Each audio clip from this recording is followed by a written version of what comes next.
നമ്മൾ രാമായണത്തെക്കുറിച്ച് പറയുമ്പോൾ രാമനെക്കുറിച്ചാണല്ലോ നമ്മൾ സംസാരിക്കുക.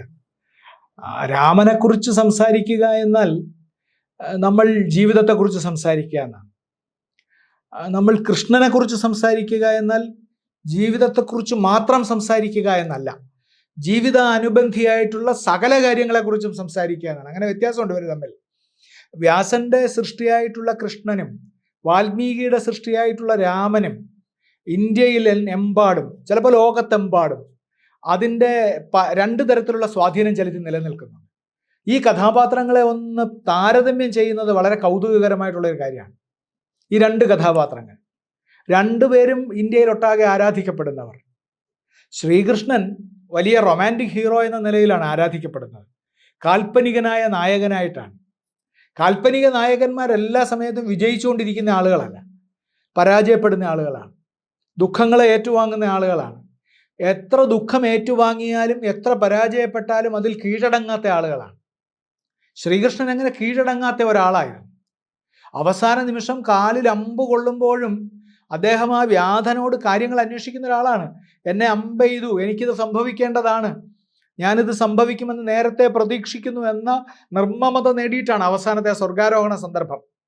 അതൊക്കെ നിങ്ങൾ വ്യാസഭാരതത്തിൽ വായിച്ചാൽ ചിലപ്പോൾ നമ്മൾ അമ്പരന്ന് പോകും, എങ്ങനെയാണ് ആ സ്വർഗാരോഹണ സന്ദർഭം എന്നൊക്കെ. അത് വായിച്ചു നോക്കണം. ആ ഇതിന് തൊട്ട് മുമ്പ് വന്നിങ്ങനെ കിടക്കുമ്പോൾ കുഞ്ഞിക്കുട്ടൻ തമ്പുരാന്റെ വ്യാഖ്യാനം നമ്മുടെ കയ്യിൽ ലഭ്യമുണ്ട്, പ്രകാശത്തിന്റെ ഗദ്യപരിഭാഷയുമുണ്ട് നമ്മളുടെ മുമ്പിൽ, വായിച്ചു നോക്കണം. അങ്ങനെ നമ്മൾ കിടക്കുമ്പോൾ അദ്ദേഹത്തിന്റെ മുന്നിൽ ഈ പൂർവ്വകാല രംഗങ്ങൾ മുഴുവൻ മനസ്സിലൂടെ കടന്നുപോയി എന്നാണ്. ആ കുറച്ച് നിമിഷം കൊണ്ട് അദ്ദേഹത്തിന്റെ പൂർവ്വകാല രംഗങ്ങൾ മുഴുവൻ മനസ്സിലൂടെ കടന്നുപോയി.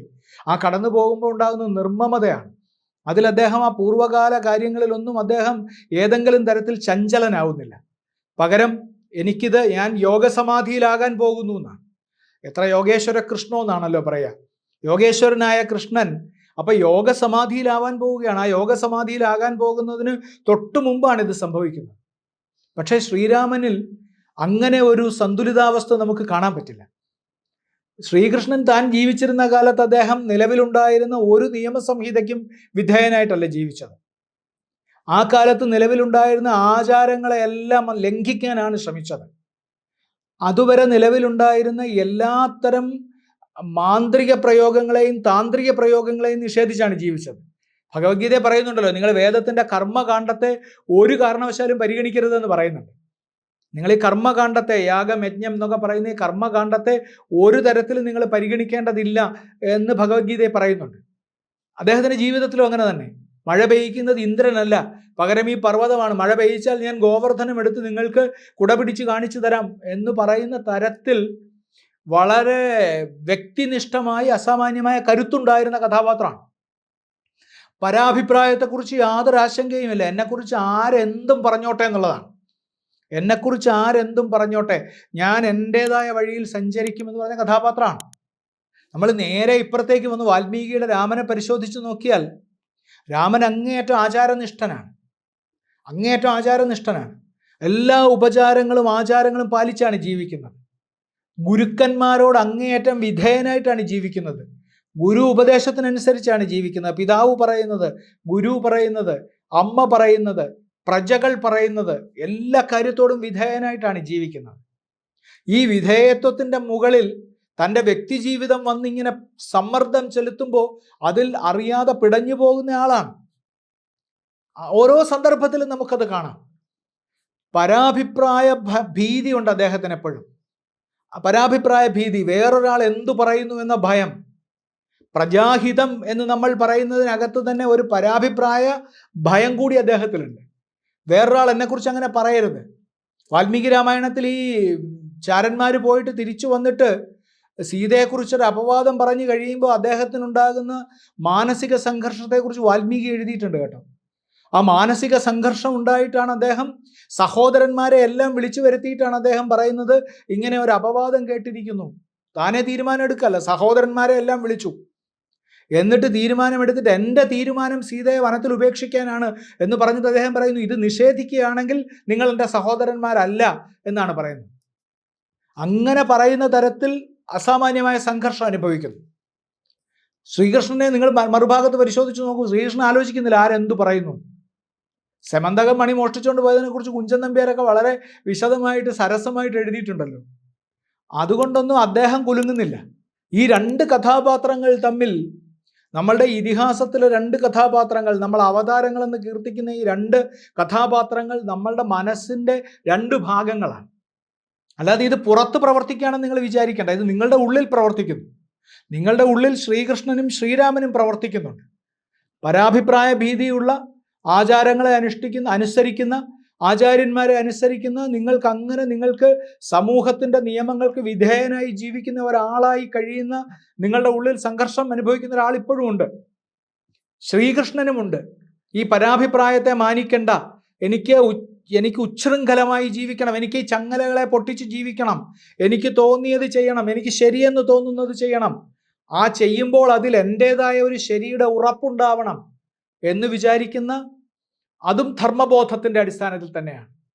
ധർമ്മബോധം എന്ത് എന്ന് ഞാൻ പറയുമ്പോൾ, ധർമ്മബോധം എന്ത് എന്ന ചോദ്യത്തെക്കുറിച്ച് മഹാഭാരതം ഒരു തീർപ്പ് കൽപ്പിക്കുന്നില്ല എന്ന് നമ്മൾ പറഞ്ഞു. ആ തീർപ്പ് കൽപ്പിക്കാത്തതിൻ്റെ ഒരു സന്ദിഗ്ധാവസ്ഥ നിലനിൽക്കെ തന്നെ ഈ കഥാപാത്രങ്ങൾ രണ്ടും നമ്മളുടെ ഉള്ളിൽ സജീവമായി ജീവിക്കുന്നു. നമ്മളുടെ മനസ്സിൽ അതത് സമയത്ത് ചിലപ്പോൾ ശ്രീകൃഷ്ണനായും ചിലപ്പോൾ ശ്രീരാമനായും നമ്മളുടെ ഉള്ളിൽ എല്ലാ സമയത്തും നമ്മളെ സംഘർഷത്തിൽ നയിച്ചും സംഘർഷത്തിൽ നിലനിർത്തിയും സംഘർഷത്തിൽ നിന്ന് വിമോചനം നൽകിയും ഈ കഥാപാത്രങ്ങൾ ജീവിക്കുന്നു. നമ്മൾ ആ തരത്തിൽ അതിനെ നമ്മളുടെ മാനസിക അപഗ്രഥനത്തിൻ്റെ ഭാഗമായിട്ട് കൂടി ഈ കഥാപാത്രങ്ങളെ കാണണം എന്നാണ് നമ്മൾ മനസ്സിലാക്കേണ്ട വസ്തുത. രാമായണം നമ്മുടെ മുന്നിൽ വലിയൊരു കഥയുടെ ചക്രവാളം പ്രദർശിപ്പിക്കുമ്പോൾ അതിനകത്ത് നമ്മൾ ആദ്യന്തം ശ്രദ്ധിക്കുന്ന ഒരു കാര്യം അതിലെ ഋഷി സാന്നിധ്യമാണ്. പക്ഷെ മഹാഭാരതത്തിൽ നമ്മൾ അങ്ങനെ നോക്കിയാൽ ഋഷിമാർ ധാരാളം ഉണ്ട് മഹാഭാരതത്തിൽ. പക്ഷെ അവരൊക്കെ ഈ കഥാഗാത്രത്തിലേക്ക് കയറി ഏതെങ്കിലും തരത്തിലുള്ള നിർണായക ഘട്ടത്തിൽ ഇടപെടലുകൾ നടത്തുന്നില്ല. വ്യാസൻ ചില നിർണായക ഘട്ടങ്ങളിൽ വരുന്നുണ്ട്. വ്യാസൻ മഹാഭാരതത്തിലെ വെറും ഋഷിയല്ലല്ലോ.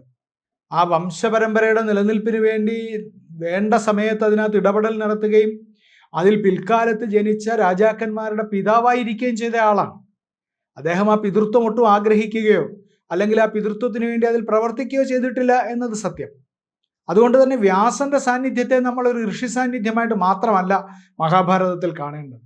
പക്ഷെ രാമായണത്തിൽ ആദ്യന്തം ഋഷി സാന്നിധ്യമുണ്ട്. അനേകം ഋഷിമാർ മഹാഭാരതത്തിൽ. ഇപ്പോൾ ഏറ്റവും പ്രധാനപ്പെട്ട കാര്യം വസിഷ്ഠന്റെ സാന്നിധ്യം. വസിഷ്ഠന്റെ പൂർവ്വകഥയെക്കുറിച്ചൊന്നും രാമായണത്തിൽ, വാൽമീകി രാമായണത്തിൽ പറയുന്നൊന്നുമില്ല. ആ പൂർവ്വകഥ എന്താണ്, വസിഷ്ഠൻ എങ്ങനെയാണ് ജനിച്ചത്, ആരുടെ മകനായിട്ട് ജനിച്ചു, എങ്ങനെ അദ്ദേഹത്തിന്റെ വളർച്ച എങ്ങനെ, അതൊന്നും പറയുന്നില്ല. വസിഷ്ഠൻ അതിൽ പ്രത്യക്ഷപ്പെടുന്നത് രാജഗുരുവായിട്ടാണ് പ്രത്യക്ഷപ്പെടുന്നത്. ഇക്ഷ്വാകു വംശത്തിന്റെ എത്രയോ കാലം മുമ്പേ ഉള്ള ഗുരുവാണ്. ദിലീപന് സന്തതികൾ ഉണ്ടാവാതെ ഇരിക്കുമ്പോൾ ദിലീപനും പത്നിയും നേരെ വസിഷ്ഠന്റെ അടുത്തേക്കാണ് ചെല്ലുന്നത്. അത് രാമായണത്തിലില്ല, മറ്റ് പുരാണങ്ങളിലാണുള്ളത്. പക്ഷെ അതിനെ ഏറ്റവും കാവ്യാത്മകമായി നമ്മളുടെ മുന്നിൽ എത്തിച്ചത് കാളിദാസനാണ്. രഘുവംശത്തിലെ മനോഹരമായ ഒരു അധ്യായമാണത്. ദിലീപൻ സന്തതികളില്ലാതെ വല്ലാതെ പരിതപ്തനായിരിക്കുന്ന സമയത്ത്, വല്ലാതെ ദുഃഖിച്ചിരിക്കുന്ന സമയത്ത് അദ്ദേഹം ഭാര്യയുമായി വസിഷ്ഠന്റെ ആശ്രമത്തിലാണ് ചെല്ലുന്നത്. എനിക്ക് സന്തതികളില്ല എന്ന് പറഞ്ഞിട്ട് വസിഷ്ഠനാണ് അദ്ദേഹത്തെ ഉപദേശിക്കുന്നത്. നീ ഇവിടെ വ്രതനിഷ്ഠയോടുകൂടി ഭാര്യയോടുകൂടി താമസിച്ചിട്ട് നീ ഇവിടുത്തെ പശുവിനെ, വസിഷ്ഠന് വിശിഷ്ട പശുവായിട്ടുള്ള കാമധേനുവും അവളുടെ മകൾ നന്ദിനിയും ഒക്കെ ഉണ്ടായിരുന്നു. വസിഷ്ഠനും വിശ്വാമിത്രനും തമ്മിലുള്ള സംഘട്ടനത്തിലൊക്കെ ഈ പശുക്കൾ വളരെ നിർണായകമായ പങ്ക് വഹിക്കുന്നുണ്ട്. ഈ പശുവിന് വേണ്ടി നടത്തിയ യുദ്ധങ്ങളൊക്കെ ഉണ്ട് അതിനകത്ത് കേട്ടോ. അതൊക്കെ മറ്റ് കഥകൾ, അതൊക്കെ മറ്റ് കഥകൾ, അതിലേക്കല്ല ഞാൻ പോകുന്നത്. അപ്പോൾ ദിലീപനെ ഉപദേശിച്ചിട്ട് ദിലീപൻ ഈ പശുവിനെ പരിചരിച്ചിട്ടാണ് അദ്ദേഹത്തിന് സന്തതി ജനിക്കുന്നത്. അത് നമ്മൾ രാമായണ കഥയുടെ പൂർവ്വകഥയായി പരിഗണിച്ചാൽ രാമായണത്തിൽ ശരിക്കും പറഞ്ഞാൽ ദശരഥൻ എന്ന രാജാവിൻ്റെ വംശപരമ്പര നിലനിൽക്കുന്നതിനിടയാക്കിയത് വസിഷ്ഠനാണ്. അദ്ദേഹം തലമുറകളെ കടന്നും ജീവിക്കുന്നു. പുരാതന ഋഷിമാരുടെ വയസ്സൊന്നും നമുക്കങ്ങനെ നിർണ്ണയിക്കാൻ സാധ്യമല്ല. ഇവരൊക്കെ ഒരേ ആളായിരുന്നോ എന്നൊക്കെ പാശ്ചാത്യർക്ക് സംശയമുണ്ട്. പാശ്ചാത്യർ ഗവേഷണം നടത്തുമ്പോൾ അവർ അമ്പരന്ന് പോകാറുണ്ട്. ഈ കവിയെ തന്നെ ഏതാണ്ട് 2, 3, 4, 5 തലമുറ മുമ്പുള്ള ഒരാളുടെ മുമ്പിൽ ഇതേ ഋഷിയെ തന്നെ കാണുന്നു. അയാളെ തന്നെ വളരെ വർഷങ്ങൾക്ക് ശേഷം വേറൊരിടത്ത് കാണുന്നു. അദ്ദേഹത്തെ ഇനിയും കുറേ കാലം കഴിഞ്ഞ് മറ്റൊരിടത്ത് കാണുന്നു. അപ്പോൾ ഇദ്ദേഹത്തിനൊക്കെ ഇത്ര ആയുസ്സോ എന്ന് ശങ്കിക്കുന്നുണ്ട്. നമ്മളങ്ങനെ ഋഷിയായി തീർന്നാൽ അയാൾക്ക് എത്ര ദീർഘകാലവും ജീവിച്ചിരിക്കാം എന്ന് ഭാരതീയർ വിശ്വസിക്കുന്നുണ്ട്. എന്തിന് ഈ അടുത്ത കാലത്ത് ഹിമാലയ പര്യടനം നടത്തിയിട്ടുള്ള ആളുകൾ വരെ പറയുന്നത് 800 വയസ്സുള്ള സന്യാസിമാരെ കണ്ടു എന്നാണ്. നമ്മുടെ യുക്തിബോധം അത് വിശ്വസിക്കാൻ നമ്മളെ ചിലപ്പോൾ അനുവദിക്കുന്നുണ്ടാവില്ല. എങ്കിലും നമ്മൾ ഈ കഥയിൽ അങ്ങനെ എത്രയോ തലമുറകളുടെ ഗുരുനാഥനായി വസിഷ്ഠനെ നമുക്ക് കാണാം. നമ്മളിവിടെ വസിഷ്ഠനെ ആദ്യം കാണുന്നത്, വസിഷ്ഠൻ ഈ പുത്രകാമേഷ്ടി യാഗം നടക്കുന്നതിന് മുമ്പ് ദശരഥന് സന്തതികളില്ല എന്ന നിലയിൽ അദ്ദേഹവും ദുഃഖിച്ചു. സന്തതികളില്ല, 3 പത്നിമാർ, പക്ഷേ സന്തതികളില്ല. അപ്പോഴൊക്കെ ദശരഥന് വളരെ വയസ്സായിരിക്കുന്നു. അദ്ദേഹത്തിന് സന്തതികൾ ഇല്ലാതാവാനുള്ള കാരണം അദ്ദേഹത്തിന് ലഭിച്ച ശാപമാണ്. ആ ശാപത്തിന്റെ കഥയൊക്കെ വാൽമീകി രാമായണവും എഴുത്തച്ഛൻ്റെ രാമായണവും ധാരാളം കഥകളും അതിനെ ഉപജീവിച്ചൊക്കെ ഉണ്ടായിട്ടുണ്ട്. വലിയ സങ്കടകരമായിട്ടുള്ള കഥ. അപ്പോൾ അങ്ങനെ കുട്ടികളില്ലാതിരിക്കുമ്പോൾ അദ്ദേഹത്തിന് വസിഷ്ഠനാണ് ഉപദേശിക്കുന്നത്, നീ പുത്രകാമേഷ്ടി എന്ന യാഗം നടത്തണമെന്നും ആ പുത്രകാമേഷ്ടി എന്ന യാഗം നടത്താൻ ഇഷ്യശൃംഗൻ എന്ന ഋഷിയെ കൊണ്ടുവരണമെന്നും. ഇഷ്യശൃംഗൻ മലയാളികൾക്ക് നല്ല പരിചിതനാണ്. എങ്ങനെയാണ് ഋഷ്യശൃംഗനെ മലയാളികൾക്ക് പരിചയം? വൈശാലി എന്ന ചലച്ചിത്രത്തിലൂടെ ആ കഥ, ഋഷ്യശൃംഗന്റെ കഥ നമ്മൾ വളരെയധികം കേരളത്തിലുള്ള സാമാന്യ ജനങ്ങൾ മുഴുവൻ കണ്ടു. ആ മുനിയെയാണ് കൊണ്ടുവരുന്നത്, ആ ഋഷ്യശൃംഗനെയാണ് കൊണ്ടുവരുന്നത്. അദ്ദേഹത്തെ കൊണ്ടുവന്നിട്ടാണ് പുത്രകാമേഷ്ടി എന്ന യാഗം നടത്തുന്നത്. അപ്പോൾ ആ യാഗം നടത്താൻ അതിന് ദശരഥനെ പ്രേരിപ്പിക്കുന്നത് വസിഷ്ഠനാണ്. രാമായണ കഥയിൽ ഉടനീളം വസിഷ്ഠൻ ഉണ്ടെങ്കിലും വസിഷ്ഠൻ എങ്ങനെ രംഗത്തേക്കിറങ്ങി അതികഠിനമായി ഏതെങ്കിലും സംഭാഷണങ്ങളിൽ ഇടപെടുകയൊക്കെ ചെയ്യുന്നത് വിച്ഛിന്നാഭിഷേകത്തിന്റെ സമയത്താണ്, രാമന്റെ അഭിഷേകം മുടങ്ങുന്ന സമയത്താണ്. അല്ലാത്തപ്പോഴൊക്കെ അദ്ദേഹം എപ്പോഴും തിരശ്ശീലയ്ക്ക് പിന്നിലാണ്. അദ്ദേഹത്തിന്റെ നിർദ്ദേശത്തിനും ഉപദേശത്തിനും അനുസരിച്ചാണ് പ്രവർത്തനം നടക്കുന്നത്. ദശരഥന്റെ സദസ്സിൽ മന്ത്രിമാരുള്ളപ്പോൾ, അതിൽ സുമന്ത്രൻ ഉൾപ്പെടെയുള്ള മന്ത്രിമാരുള്ളപ്പോൾ ഇർത്തിക്കുകളായിട്ടുള്ള 2 മന്ത്രിമാരുണ്ട്. അതിലൊന്ന് വസിഷ്ഠനാണ്. അപ്പോൾ ഈ 2 ഇർത്തിക്കുകൾ, ഋഗ്വേദം, വേദമന്ത്രങ്ങൾ, വേദജ്ഞന്മാരായിട്ടുള്ള 2 പേർ, അവർ രാജ്യകാര്യങ്ങളിലും ആധ്യാത്മിക കാര്യങ്ങളിലും രാജാവിനെ ഉപദേശിക്കുന്നു. ഭരണത്തിന്റെ നിത്യനൈമിത്തിക കാര്യങ്ങളിൽ ഈ സുമന്ത്രനാണ് ഉപദേശം നടത്തുന്നത്. ആ തരത്തിലാണ് രാമായണത്തിൽ അതിനെ വിഭജിച്ചിരിക്കുന്നത്. നമ്മൾ സൂക്ഷ്മമായി നോക്കിയാൽ ആ കാലത്തെ ഭരണ സംവിധാനം, ആ കാലത്ത് പൗരോഹിത്യത്തിനും രാജാധിപത്യത്തിനും ഒരുപോലെ ഏതാണ്ട് പ്രാധാന്യമുണ്ടായിരുന്ന സമയത്ത് ആ പൗരോഹിത്യത്തിന്റെ പ്രാധാന്യം അതിലേക്ക് കയറി വരുന്നത് വസിഷ്ഠനിലൂടെയും മറ്റൊരു ഋത്വിക്കായിട്ടുള്ള ഋഷിയിലൂടെയുമാണ്. 2 പേരാണ് അവിടെ അത്തരം ഉപദേശങ്ങൾ നൽകാൻ സന്നിഹിതരായിട്ടുള്ളത്. രാമായണത്തിൽ മറ്റനേകം മഹർഷിമാരുണ്ട്. വിശ്വാമിത്രൻ വളരെ പ്രധാനപ്പെട്ട ഒരു സാന്നിധ്യമാണ്. വിശ്വാമിത്രൻ സാന്നിധ്യമാവുന്നത് വസിഷ്ഠനും വിശ്വാമിത്രനും തമ്മിലുള്ള കുടിപ്പക എന്നത് വളരെ വിപുലമായി നമ്മൾ പറയേണ്ട ഒരു കാര്യമാണ്. അത് രാമായണത്തിൽ അത്ര വിശദമായി പ്രതിപാദിക്കുന്നില്ല. പക്ഷേ എന്നാലും അവർ തമ്മിൽ വലിയൊരു കുടിപ്പകയുണ്ടായിരുന്നു. വിശ്വാമിത്രൻ രാജാവായിരുന്നല്ലോ. അദ്ദേഹം വസിഷ്ഠനോട് അകൽച്ചയുണ്ടായി, യുദ്ധമുണ്ടായി, പരാജയമടയുമ്പോൾ അദ്ദേഹം ഇതുപോലെ തന്നെ ഒരു ഋഷിയായി തീരാൻ വേണ്ട പരിശ്രമമാണ് പിന്നെ നടത്തുന്നത്. അങ്ങനെ ആയിത്തീരുകയും ചെയ്യുന്നു. വസിഷ്ഠനോളം പ്രാധാന്യമുള്ള വേറൊരു സ്ഥലത്ത് വസിഷ്ഠനേക്കാൾ അധികം പരിഗണന ലഭിക്കുന്ന ഋഷിയായി മാറുന്നു. വിശ്വാമിത്രന്റെ സാന്നിധ്യം രാമായണത്തിൽ വളരെ നിർണായകമായ തുടക്കത്തിൽ ഉണ്ടാവുന്നുണ്ട്. അദ്ദേഹമാണ് യാഗരക്ഷയ്ക്ക് വേണ്ടി രാമനെയും ലക്ഷ്മണനെയും കൗമാരക്കാരായിട്ടുള്ള അവരെ വിളിച്ചുകൊണ്ടു പോകാൻ തയ്യാറാവുന്നത്. അവിടെ ചെല്ലുമ്പോൾ ദശരഥന് ആധി ഉണ്ടാവുന്നുണ്ട് മക്കളെ പറഞ്ഞയക്കാൻ. എത്ര കാലം കാത്തിരുന്നിട്ട് ലഭിച്ച കുഞ്ഞുങ്ങളാണ്. അവരങ്ങോട്ട് പഠിച്ചു വളർന്നു വരുന്നതേ ഉള്ളൂ. അവരായുധമെടുത്ത് പെരുമാറാൻ ആയിട്ടുണ്ടോ എന്ന് ബോധ്യമായിട്ടില്ല. ആ സമയത്താണ് വിശ്വാമിത്രൻ ചെന്ന് ക്ഷണിക്കുന്നത്. അദ്ദേഹത്തിന് വലിയ ആധി ഉണ്ടാവുന്നു. അദ്ദേഹത്തിന്റെ ആധിയെ പരിഹരിക്കുന്നത് വസിഷ്ഠൻ ഇടപെട്ടിട്ടാണ്. അയക്കൂ, ഇതുകൊണ്ട് ഗുണമേ ഉണ്ടായി വരൂ എന്ന് പറഞ്ഞിട്ടാണ് അയക്കുന്നത്. വിശ്വാമിത്രൻ രാമലക്ഷ്മണന്മാരെ കൊണ്ടുപോയിട്ട് വളരെ രാമായണത്തിലെ ഏറ്റവും പ്രധാനപ്പെട്ട സംഭവങ്ങളൊക്കെ നടക്കുന്നു. അവിടെ താടകാവധം നടക്കുന്നു, അഹല്യാമോക്ഷം ഉണ്ടാകുന്നു. അത് കഴിഞ്ഞിട്ട് സീതാ സ്വയംവരം നടക്കുന്നു. അത്രയും സമയത്തെല്ലാം വിശ്വാമിത്രനുണ്ട്. വസിഷ്ഠൻ സീതാ സ്വയംവരത്തിനായിട്ട് ദശരഥന്റെ കൂടെ മിഥിലയിലേക്ക് വരുന്നുണ്ട്. അവിടെ വന്നു കഴിഞ്ഞിട്ട് പിന്നീട് നമ്മൾ കാണുന്ന ഒരു ഋഷി പരശുരാമൻ ഭൃഗു മഹർഷിയുടെ മകനാണല്ലോ. പക്ഷേ ക്ഷിപ്രകോപിയും തപസ് ആയിരത്താണ്ടുകൾ തപസ് ചെയ്ത് ആർജിക്കുന്ന ബലം മുഴുവൻ ഈ തിരിച്ച് സാധാരണ മനുഷ്യരുടെ ഇടയിലേക്ക് വന്നിട്ടുണ്ടാകുന്ന ഏതെങ്കിലും ഒരു പ്രവൃത്തി കൊണ്ട് നഷ്ടപ്പെടുത്തി കളഞ്ഞിട്ട് പിന്നെയും ആയിരത്താണ്ടുകൾ തപസ്സിനായി പോകുന്ന ഒരു പ്രത്യേകതരം സ്വഭാവക്കാരനാണ്. മഹാഭാരതത്തിലുമുണ്ട്, രാമായണത്തിലുമുണ്ട്. ചിരഞ്ജീവികളാണ് അവരൊക്കെ. വിശ്വാമിത്രനുണ്ട്. അത് കഴിഞ്ഞിട്ട് പരശുരാമൻ വരുമ്പോൾ പരശുരാമനും ശ്രീരാമനെ വഴിയിൽ തടഞ്ഞിട്ട് ഞാനൊഴിഞ്ഞുണ്ടോ രാമനി ത്രിഭുവനത്തിങ്കൽ എന്ന് ചോദിച്ചിട്ട് ഇയാള് ത്രയംബകം വില്ലൊടിച്ചിട്ടാണ് വരുന്നത്. എൻ്റെ ഗുരുവായ പരമശിവന്റെ വില്ലൊടിച്ചിട്ട് വരുന്ന ഇയാളെ തടഞ്ഞ് ഇയാളുടെ അഹങ്കാരം തീർത്തിട്ടേ മാർഗമുള്ളൂ എന്ന് പറഞ്ഞിട്ടാണ് വരുന്നത്. അപ്പം അവിടെയൊക്കെ നമ്മൾ കൂടെ വസിഷ്ഠ മഹർഷിയുണ്ട്. പക്ഷെ അതിനകത്ത് ഇടപെടാൻ ശ്രമിച്ചിട്ടൊന്നും ഒരു ശാന്തതയും ഉണ്ടാകുന്നില്ല. അപ്പോൾ രാമൻ എന്നാൽ ഞാൻ യുദ്ധം ചെയ്തേക്കാമെന്ന് തീരുമാനിക്കുക ചെയ്യുന്നത്. ഞാനൊരു ബാലനശക്തനെന്നാകിലും മാനിയാം എന്നോട് താതനെ ഓർക്ക നീ എന്നൊക്കെ പറഞ്ഞിട്ട് ഇത്രയും സംയമത്തോടുകൂടി രാമന്റെ ജീവിതത്തിലുടനീളം സ്വർഗാരോഹണം വരെയുള്ള സമയത്തിൽ രാമൻ പുലർത്തിയിരുന്ന സംയമം ആ കുട്ടിക്കാലത്ത് തന്നെ പ്രകടമാണ്. അവിടെ വെച്ച് പരശുരാമനോട് കയർക്കുകയല്ല ചെയ്യുന്നത്. അങ്ങേക്ക് അങ്ങനെ ഒരാഗ്രഹം ഉണ്ടെങ്കിൽ ഞാൻ അങ്ങയോട് യുദ്ധം ചെയ്യാം എന്നാണ്. ആ യുദ്ധം ചെയ്ത് പരാജയപ്പെടുത്തുന്ന സ്ഥലത്ത് പരശുരാമനുണ്ട്. ആ പരശുരാമൻ ഒരു ഋഷിയാണ്. അദ്ദേഹത്തിന്റെ സത്തയും ചൈതന്യവും എല്ലാം ശ്രീരാമനിലേക്ക് പകർന്നിട്ടാണ് അപ്രത്യക്ഷനാവുന്നത്.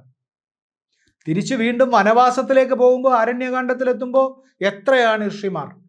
അരണ്യകാണ്ഡത്തിൽ ചെല്ലുമ്പോൾ ശ്രീരാമനെ സ്വീകരിക്കാൻ ഋഷിമാർ, ശ്രീരാമനെ സൽക്കരിക്കാൻ ഋഷിമാർ ഋഷിവാളത്തിലാണ് താമസിക്കുന്നത്. അങ്ങനെ നമ്മൾ രാമായണം ഇങ്ങനെ ചിന്തിച്ച് വരുമ്പോൾ ഏറ്റവും ഒടുവിൽ യുദ്ധകാണ്ഡത്തിലെത്തുമ്പോൾ യുദ്ധത്തിൽ തളർന്നു നിൽക്കുന്ന ശ്രീരാമനെ ആശ്വസിപ്പിക്കാൻ വേണ്ടി വരുന്നത് അഗസ്ത്യനാണ്. അഗസ്ത്യൻ ആദ്യം തന്നെ അരണ്യകാണ്ഡത്തിലും വരുന്നുണ്ട് കേട്ടോ. അരണ്യകാണ്ഡത്തിൽ വന്ന് ശ്രീരാമനെ കാണുകയൊക്കെ ചെയ്യുന്നുണ്ട്. അത് കഴിഞ്ഞ് യുദ്ധത്തിന്റെ സന്ദർഭത്തിൽ ശ്രീരാമൻ തളർന്നു നിൽക്കുമ്പോൾ അഗസ്ത്യൻ വന്നിട്ട് നമ്മളുടെ ആളുകൾ നിത്യപാരായണത്തിന് ഉപയോഗിക്കുന്ന, അങ്ങനെ നിത്യവും പാരായണം ചെയ്താൽ ഭയവും ആശങ്കയും സന്ദിഗ്ധതയും എല്ലാം ഒഴിയും എന്ന് ഫലശ്രുതിയുള്ള അഗസ്ത്യപ്രവേശവും ആദിത്യസ്തുതിയും എന്ന് പറയുന്ന വളരെ പ്രസിദ്ധമായ ആദിത്യസ്തുതിയിൽ സൂര്യനെയാണ് സ്തുതിക്കുന്നത്. സന്താപനാശകരായ നമോ നമ, ചിന്താമണേ ചിദാനന്ദായതേ നമ, നീഹാരനാശകരായ നമോ നമ, മോഹവിനാശകരായ നമോ നമ, ശാന്തായ രൗദ്രായ സൗമ്യായ ഘോരായ കാന്തിമതാം കാന്തിരൂപായതേ നമ എന്നു പറഞ്ഞ് അദ്ദേഹം സൂര്യന്റെ വിവിധ ഗുണഗണങ്ങളെ കീർത്തിച്ചിട്ട് ശ്രീരാമന് ബലം കൊടുത്തിട്ടാണ് പോകുന്നത്. ആ ബലം ആദിത്യപ്രവേശവും അഗസ്ത്യപ്രവേശവും ആദിത്യസ്തുതിയും എന്ന ആ ശ്ലോകം ഉണ്ടല്ലോ, ആ ഭാഗമുണ്ടല്ലോ, അതിൽ സൂര്യന്റെ ഗുണഗണങ്ങൾ വർണ്ണിച്ചിരിക്കുന്നത് ഇന്നത്തെ നമ്മളുടെ ശാസ്ത്ര സത്യങ്ങൾ ആവിഷ്കരിക്കുന്നതിന് തുല്യമായിട്ടുള്ള ഗുണങ്ങളാണ്. വാരമാസ ഋതു സംവത്സര കൽപ്പാതി കാരകനായതും സൂര്യൻ ഇവൻ തന്നെ എന്ന് പറഞ്ഞിട്ട് ഇവൻ രാത്രിയും പകലും നമുക്ക് സൃഷ്ടിച്ചു തരുന്നു. വാരം, മാസം, ഋതു, കൽപ്പം എല്ലാം ഇവനാണ് ഉണ്ടാക്കി തരുന്നത് എന്ന് പറഞ്ഞിട്ട് പിന്നീട് വാൽമീകിയുടെ സാന്നിധ്യം, ഏറ്റവും ഒടുവിൽ സീതയുടെ അന്തർധാനം വരെ വാൽമീകിയുടെ സാന്നിധ്യം. അങ്ങനെ ശ്രീരാമന്റെ സ്വർഗാരോഹണത്തിന് മുമ്പ് ഋഷി സാന്നിധ്യം, ആ ഋഷി സാന്നിധ്യത്തിലാണല്ലോ ശ്രീരാമൻ സ്വർഗാരോഹണത്തിന് തീരുമാനിക്കുന്നത്. ആ തരത്തിലെല്ലാമുള്ള ഋഷി സാന്നിധ്യം കൊണ്ട് സമ്പന്നമായ ഒരു കൃതി കൂടിയാണ് രാമായണം. നമ്മൾ അതിൻ്റെ ഓരോ ഋഷിയും രാമായണത്തിൽ എന്താണ് അതിൻ്റെ കൃത്യമായി നിർവഹിച്ചത് എന്നത് നമുക്ക് വിശദമായി പരിശോധിക്കേണ്ടതാണ്. പക്ഷേ ഈ ഋഷി സാന്നിധ്യത്തെ നമ്മൾ കാണാതെ ഇരുന്നുകൂടാ. ഈ എഴുത്തച്ഛൻ്റെ അധ്യാത്മരാമായണം നമ്മൾ ശ്രദ്ധാപൂർവം പാരായണം ചെയ്യുമ്പോൾ നമുക്ക് മനസ്സിലാവുന്ന, അതിൻ്റെ വരികൾക്കിടയിൽ വായിക്കാവുന്ന ഒരുപാട് തത്വങ്ങളും സത്യങ്ങളും സാഹിത്യ രഹസ്യങ്ങളുമുണ്ട്. എഴുത്തച്ഛൻ മലയാളത്തിൽ അങ്ങനെ ഒരു ഭാഷ രൂപപ്പെട്ടതിന് ശേഷം ആദ്യം എഴുതുന്ന കൃതിയാണല്ലോ. ഇപ്പൊ തൊട്ടു മുമ്പേ വന്ന കണ്ണശരാമായണം അതിസുന്ദരമായിട്ടുള്ള കൃതിയാണ്. പക്ഷെ രാമായണം മുഴുവൻ അതിനകത്തില്ല. ഇപ്പം നമ്മളുടെ രാമകഥ എന്ന് പറയുന്നത് ചിലപ്പോൾ യുദ്ധകാന്ഡം മാത്രമേ ഉള്ളൂ. ചിലതിൻ്റെ നമുക്ക് ലഭ്യമായതിൻ്റെ കുഴപ്പമാവാം. നമ്മളുടെ ഗവേഷകർക്ക് ലഭ്യമായത് ചിലപ്പോൾ അത്രയേ ഉണ്ടാവും. ചിലപ്പോൾ നേരത്തെ കുറച്ച് എഴുതി വെച്ചിട്ടുണ്ടാവാം, അവരെല്ലാം എഴുതിയിട്ടുണ്ടാവാം. പക്ഷെ നമ്മുടെ കയ്യിൽ ലഭ്യമായത് വെച്ച് പൂർണ്ണമായ രാമായണം, നമ്മളുടെ കഥ നമ്മളുടെ മുമ്പിൽ എത്തുന്നത് എഴുത്തച്ഛനിലൂടെയാണ്. അപ്പോൾ എഴുത്തച്ഛനിലൂടെ എത്തുമ്പോൾ അത് നമ്മൾ പറഞ്ഞതുപോലെ അത് ജനിച്ചപ്പോൾ തന്നെ യൗവനം പ്രാപിച്ചതുപോലെ ഭാഷയിൽ, ആവിഷ്കാരത്തിൽ, അതിൻ്റെ സ്വഭാവത്തിലെല്ലാം മാത്തരത്തിലാണ് വരിക. ഞാൻ നിങ്ങളെ ബാലകാണ്ഡത്തിലുള്ള ഒരു സന്ദർഭത്തിലേക്കാണ് ആനയിക്കുന്നത്. എഴുത്തച്ഛൻ ചെയ്യുന്നത്, എഴുത്തച്ഛൻ വലിയ സംഗ്രഹങ്ങൾ നടത്തുന്നുണ്ട്. വാൽമീകി രാമായണത്തിൽ നിന്നുള്ള കഥാഭാഗങ്ങളെ എഴുത്തച്ഛന് അദ്ദേഹത്തിൻ്റെ ലക്ഷ്യത്തിന് ആവശ്യമുള്ളവയെ വിപുലീകരിക്കുകയും അല്ലാത്തവയെ സംഗ്രഹിക്കുകയും ചെയ്യുകയാണ് ചെയ്യുന്നത്. അതൊരു ചെറിയ കാര്യമല്ല കേട്ടോ.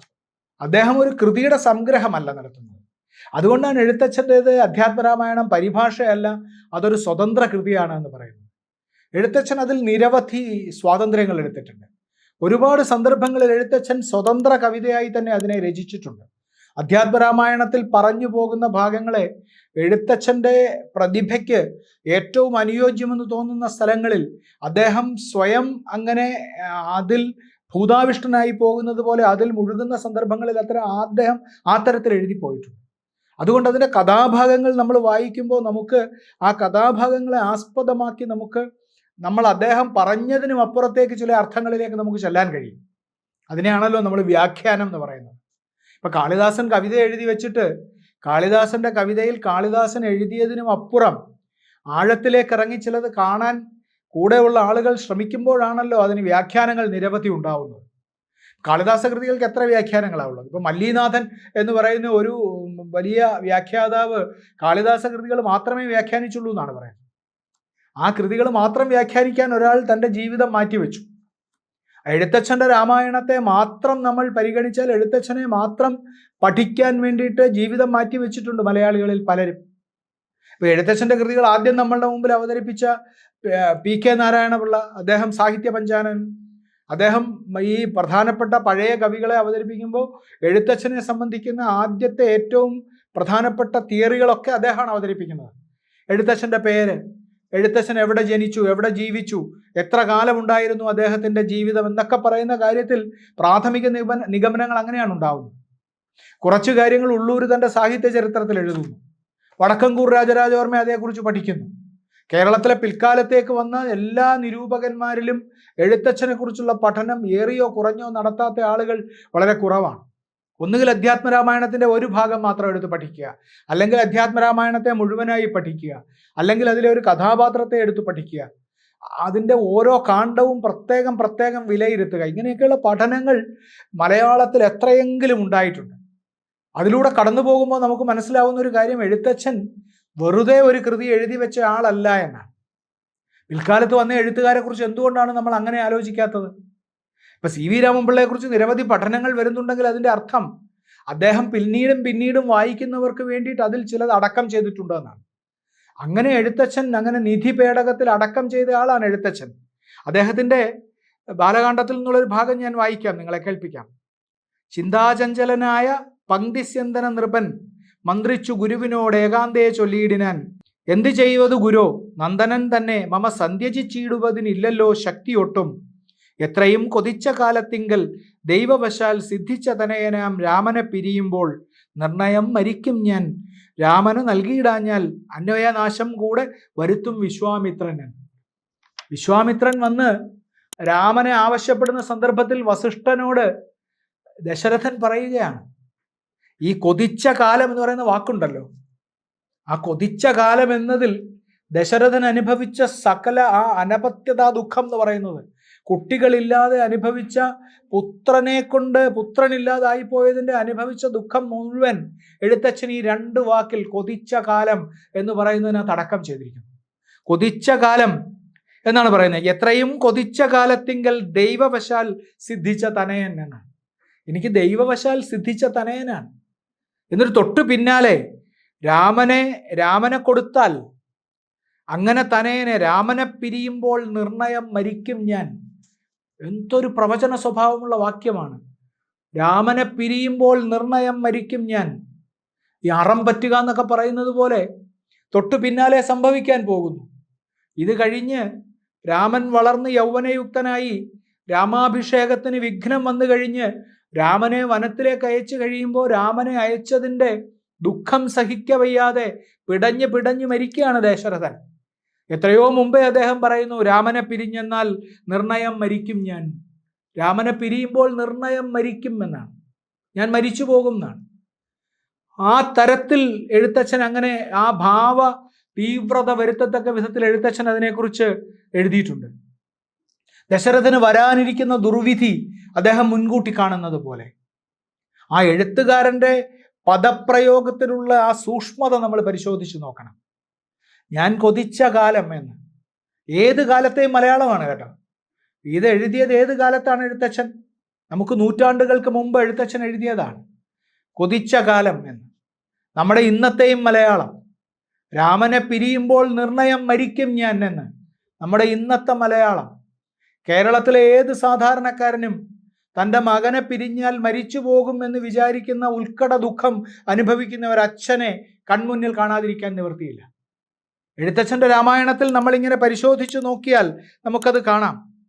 പങ്ക്തിസ്യന്ധനൻ എന്നാണ് അദ്ദേഹം. പങ്ക്തിസ്യന്ധനൻ എന്നാണ് എഴുത്തച്ഛൻ ദശരഥനെ കുറിച്ച് പറയുന്നത്. 10 തേരുകൾ ഒരുമിച്ച് ഓടിക്കാൻ പറ്റുന്നയാൾ, 10 തേരുകളുള്ളയാൾ, 10 തേരുകൾ ഒരുമിച്ച് കൈകാര്യം ചെയ്യാൻ കഴിവുള്ളയാൾ, അയാളാണ് ഇങ്ങനെ ദയനീയനായത് എന്നാണ്. അവിടെ അല്ലെങ്കിൽ ദശരഥനെ കുറിച്ച് പറയാൻ എന്തൊക്കെ വാക്കുകൾ ഉണ്ടായിരുന്നു.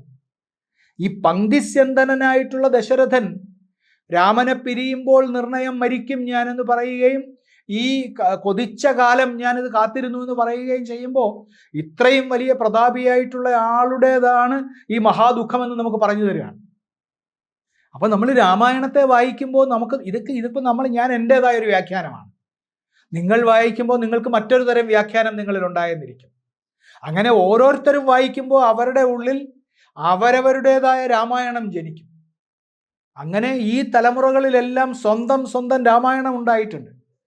ഈ രാമനും ദശരഥനും കൈകേയിയും സുമിത്രയും സീതയും ഊർമിളയും എല്ലാം നമ്മളുടെ ഉള്ളിൽ നിരന്തരം ജനിക്കുന്നത് കൊണ്ടാണ് രാമായണത്തിന് മരണമില്ലാത്തത്. രാമായണം വായിച്ച ഉടനെ തന്നെ നമ്മളൊക്കെ പണ്ട് നമുക്ക് ഓരോ കത്തുകൾ കിട്ടുമായിരുന്നല്ലോ. തിരുപ്പതി വെങ്കടാചലപതിക്ക് നിങ്ങൾ ഈ കത്ത് 50 പേർക്ക് എഴുതി അയച്ചില്ലെങ്കിൽ ഇതിനകത്ത് ഇത് കീറിക്കളഞ്ഞയാൾക്ക് പിറ്റേ ദിവസം തന്നെ അയാളെ സൈക്കിൾ ഇടിച്ചു, ഇത് നേരെ 30 കോപ്പി എഴുതി അയച്ചയാൾക്ക് അടുത്ത ദിവസം തന്നെ ലോട്ടറി അടിച്ചു എന്ന് പറയുന്നത് പോലെ ആർക്കെങ്കിലും പ്രത്യക്ഷത്തിലുണ്ടായിട്ടുള്ള ഏതെങ്കിലും ഭൗതിക ലാഭങ്ങളുടെ അടിസ്ഥാനത്തിലല്ല രാമായണം നിൽക്കുന്നത്. രാമായണം നിൽക്കുന്നത് അതിലടക്കം ചെയ്തിട്ടുള്ള ഈ സാഹിത്യത്തിൻ്റെ അസാമാന്യമായിട്ടുള്ള ശക്തി കൊണ്ടാണ്. നമ്മളുടെ ഈ ലോകത്തെ ജനസംഖ്യ അപേക്ഷിച്ച് നോക്കിയാൽ നമ്മളുടെ ഈ ചെറിയ ഭാഷ കൊണ്ട് ലോകത്തെ ഏത് മഹാകൃതിയുടെയും മുമ്പിൽ നിൽക്കാൻ കഴിയുന്ന വിധത്തിലുള്ള ഈ സൗന്ദര്യം ആവിഷ്കരിച്ചു വെച്ചതുകൊണ്ടാണ്. നമ്മൾ രാമായണത്തിൻ്റെ ഓരോ ഘട്ടങ്ങളിലേക്ക് കടന്നു ചെല്ലുമ്പോൾ ഇതുപോലെയുള്ള അനേകം കാര്യങ്ങളെ കണ്ടെത്തി നമുക്ക് കൊണ്ടുവരാൻ കഴിയും. രാമായണത്തെ നമ്മൾ ഗൗരവപൂർവ്വം പഠിക്കുമ്പോൾ, അങ്ങനെ ഗൗരവപൂർവ്വം പഠിക്കുമ്പോൾ എന്ന് നമ്മൾ പറയേണ്ട കാര്യമില്ല, നമ്മൾ ഗൗരവപൂർവ്വം പഠിച്ചുകൊണ്ടിരിക്കുകയാണ്. നമ്മൾ കർക്കിടക മാസത്തിൽ രാമായണം ഓരോ ദിവസവും പാരായണം ചെയ്യുമ്പോൾ നമ്മൾ ഒന്ന് ശ്രമിച്ചാൽ നമുക്കതിനകത്തേക്ക് പ്രവേശിക്കുക കൂടി ചെയ്യാം. അതൊരു യാന്ത്രിക പ്രവൃത്തിയായി പോവാതെ നമുക്കതിലേക്ക് അതിൻ്റെ സത്ത എന്താണെന്ന് അന്വേഷിച്ചിറങ്ങുക കൂടി ചെയ്താൽ നമുക്ക് പുതിയ ചില ബോധ്യങ്ങളുണ്ടാവും. എഴുത്തച്ഛനെക്കുറിച്ച് നമ്മൾ ധാരാളമായി പ്രശംസിച്ചുകൊണ്ടേയിരിക്കുന്നു ഈ ദിവസങ്ങളിലെല്ലാം. അങ്ങനെ നമ്മൾ പ്രശംസിക്കാതിരിക്കുന്നത് എങ്ങനെ? പ്രകടമായ വലിയ സംഘടിത ശക്തികൾ ചേർന്ന് നടത്തുന്ന വലിയ സമരങ്ങൾക്കും വിപ്ലവങ്ങൾക്കുമൊക്കെ ലോക ചരിത്രത്തിൽ മഹാസ്ഥാനങ്ങളുണ്ട്. കാരണം അവ ജീവിതത്തിൻ്റെ ഗതി മാറ്റിയിട്ടുണ്ട്. ജീവിതത്തിൻ്റെ ഗതി മാറ്റുക മാത്രമല്ല, ജീവിതത്തിൻ്റെ സ്വഭാവം മാറ്റിയിട്ടുണ്ട്. എല്ലാ മാറ്റങ്ങളും അടിസ്ഥാനപരമായി നമ്മൾ സംഘടിതമായി നടത്തുന്നതായാലും വ്യക്തിപരമായി നടത്തുന്നതായാലും അത് അടിസ്ഥാനപരമായി മനുഷ്യൻ്റെ സ്വഭാവം നിർണ്ണയിക്കണം. ആ സ്വഭാവത്തിന് മഹിമയുണ്ടാക്കി കൊടുക്കണം. സ്വഭാവം എന്ന വാക്കിൻ്റെ അർത്ഥം തന്നെ, നമ്മൾ ഈ സ്വഭാവം എന്ന് പറയുന്ന വാക്കിൻ്റെ അർത്ഥമായി നമ്മൾ സാധാരണ ധരിച്ചിട്ടുള്ളത് വളരെ മര്യാദക്കാരനായി പെരുമാറുക എന്നാണ്. സ്വഭാവം എന്നാൽ അതല്ല, നമ്മളുടെ ആത്മഭാവമാണ് സ്വഭാവം. നമ്മളുടെ ഉള്ളിൽ എന്താണോ അതിനെ പരിഷ്കരിക്കാൻ കഴിയുന്ന എല്ലാറ്റിനെയും സമൂഹത്തിന് സ്വീകരിക്കാം. അതിനെ പരിഷ്കരിക്കുന്ന എല്ലാറ്റിനെയും സ്വീകരിച്ചിട്ടുണ്ട്. എഴുത്തച്ഛനെ എന്തുകൊണ്ടാണ് നമ്മൾ സ്വീകരിക്കുന്നതെന്ന് ചോദിച്ചാൽ, എഴുത്തച്ഛൻ ഈ ആത്മഭാവത്തെ പരിഷ്കരിച്ച ആളായതുകൊണ്ടാണ്. കേരളത്തിൻ്റെ ആത്മഭാവത്തെ പരിഷ്കരിച്ചു. എന്നതിന് കേരളമെന്നല്ല പേരെങ്കിലും, ഈ ഭാഷ സംസാരിക്കുന്നവൻ്റെ ആത്മഭാവത്തെ പരിഷ്കരിച്ചു. ആ ആത്മഭാവത്തെ പരിഷ്കരിച്ചത് നമ്മൾ രാമായണത്തെക്കുറിച്ച് പറയുമ്പോൾ പലതവണ ആവർത്തിച്ചിട്ടുള്ളതുപോലെ അതതിൻ്റെ അദ്വൈത സിദ്ധാന്തം പ്രചരിപ്പിച്ചതുകൊണ്ട് മാത്രമല്ല, പകരം അന്ന് വരെ നിലനിന്നിരുന്ന സാമൂഹിക ജീവിതത്തിലേക്ക് എഴുത്തച്ഛൻ പുതിയ ഊർജം കടത്തിവിട്ടു. ഇന്നലെ വരെ വായിച്ചിട്ടില്ലാത്തവന് വായിക്കാം എന്ന് എഴുത്തച്ഛൻ പറഞ്ഞു. ഇന്നലെ വരെ ആലോചിച്ചിട്ടില്ലാത്തവന് ചിന്തിക്കാം എന്ന് പറഞ്ഞു. അത് നമ്മൾ വിചാരിക്കുന്നതിലും വലിയൊരു വിപ്ലവമാണ്. ഇന്നലെ വരെ ചിന്തിക്കാൻ അവകാശമില്ല, നീ ഞങ്ങൾ പറയുന്നത് മാത്രം കേട്ടാൽ മതി, നിനക്ക് വേണ്ടി ഞങ്ങൾ ചിന്തിക്കും എന്ന് പറയുന്ന സ്ഥലത്തു നിന്ന് എഴുത്തച്ഛൻ മലയാളിയോട് പറഞ്ഞത് നിങ്ങൾക്ക് നിങ്ങളുടേതായി ചിന്തിക്കാം എന്നാണ്. നിങ്ങൾക്ക് നിങ്ങളുടേതായി പ്രാർത്ഥിക്കാം എന്ന് മാത്രമല്ല, നിങ്ങൾക്ക് നിങ്ങളുടേതായി പ്രാർത്ഥിക്കാം, നിങ്ങൾക്ക് നിങ്ങളുടെ സ്വന്തം ആരാധനാമൂർത്തിയായി നിങ്ങൾ പറയുന്ന ശ്രീരാമനെ സ്വീകരിക്കാം. നിങ്ങൾക്ക് സ്വന്തമായി സ്വീകരിക്കുമ്പോൾ തന്നെ നിങ്ങൾ അതേക്കുറിച്ചുള്ള വലിയ ഗഹനമായ ആലോചനകളിലേക്ക് കൂടി അത് നയിക്കപ്പെടണം എന്നാണ് എഴുത്തച്ഛൻ പറഞ്ഞത്. നമ്മളുടെ അധ്യാത്മരാമായണത്തിൻ്റെ വളരെ പ്രസക്തമായിട്ടുള്ള ഒരു അവസ്ഥ നമ്മൾ പരിശോധിക്കുമ്പോൾ നമുക്ക് കാണാൻ കഴിയുന്നത്, അധ്യാത്മരാമായണത്തിൻ്റെ പല പല ഭാഗങ്ങളിലായി എഴുത്തച്ഛൻ അദ്ദേഹത്തിൻ്റെ ഈ സാമൂഹിക അവബോധത്തെ വിതറിയിട്ടിട്ടുണ്ട്. അഹല്യാമോക്ഷം നമ്മൾ വളരെ വിശദമായി പിന്നീടൊരിക്കൽ സംസാരിക്കേണ്ടതാണ്. എങ്കിലും അഹല്യാമോക്ഷത്തിൻ്റെ സന്ദർഭത്തിൽ ഈ മോക്ഷത്തിന് ശേഷം അഹല്യ നടത്തുന്ന ശ്രീരാമസ്തുതിയുണ്ട്. ശ്രീരാമസ്തുതി, ആ ശ്രീരാമസ്തുതിക്ക് 2 ഘട്ടങ്ങളുണ്ട്. ഞാനതിൻ്റെ ഒരു ഘട്ടത്തെക്കുറിച്ചാണ് ഞാനിപ്പോൾ പറയുന്നത്. മറ്റൊരിക്കൽ നമുക്കതിൻ്റെ വേറൊരു ഘട്ടത്തെക്കുറിച്ച് സംസാരിച്ചേ മതിയാവും. കാരണം രാമായണം വായിക്കുന്ന ഒരാളെ സംബന്ധിച്ച് അഹല്യ എന്ന കഥാപാത്രം അങ്ങേയറ്റം പ്രധാനപ്പെട്ട ഒരു കഥാപാത്രമാണ്. അതുകൊണ്ട് പക്ഷേ ഇവിടെ അതല്ല പ്രസക്തമായിട്ടുള്ളത്. ആ അഹല്യാമോക്ഷത്തിൻ്റെ ശ്രീരാമനെക്കുറിച്ച് പറയുന്നതിൻ്റെ സ്തുതിച്ചിട്ട് അഹല്യ ഒരു ഫലശ്രുതി പറയുന്നുണ്ട്. അതിന് ഇതെങ്ങനെയാണ് ആയിത്തീരേണ്ടത് എന്നതിൻ്റെ ഒരു ഫലശ്രുതി അതിങ്ങനെയാണ്: പുത്രാർത്ഥി ജപിക്കിലോ നല്ല പുത്രന്മാരുണ്ടാം, അർത്ഥാർത്ഥി ജപിച്ചീടിൽ അർത്ഥവുമേറ്റമുണ്ടാം.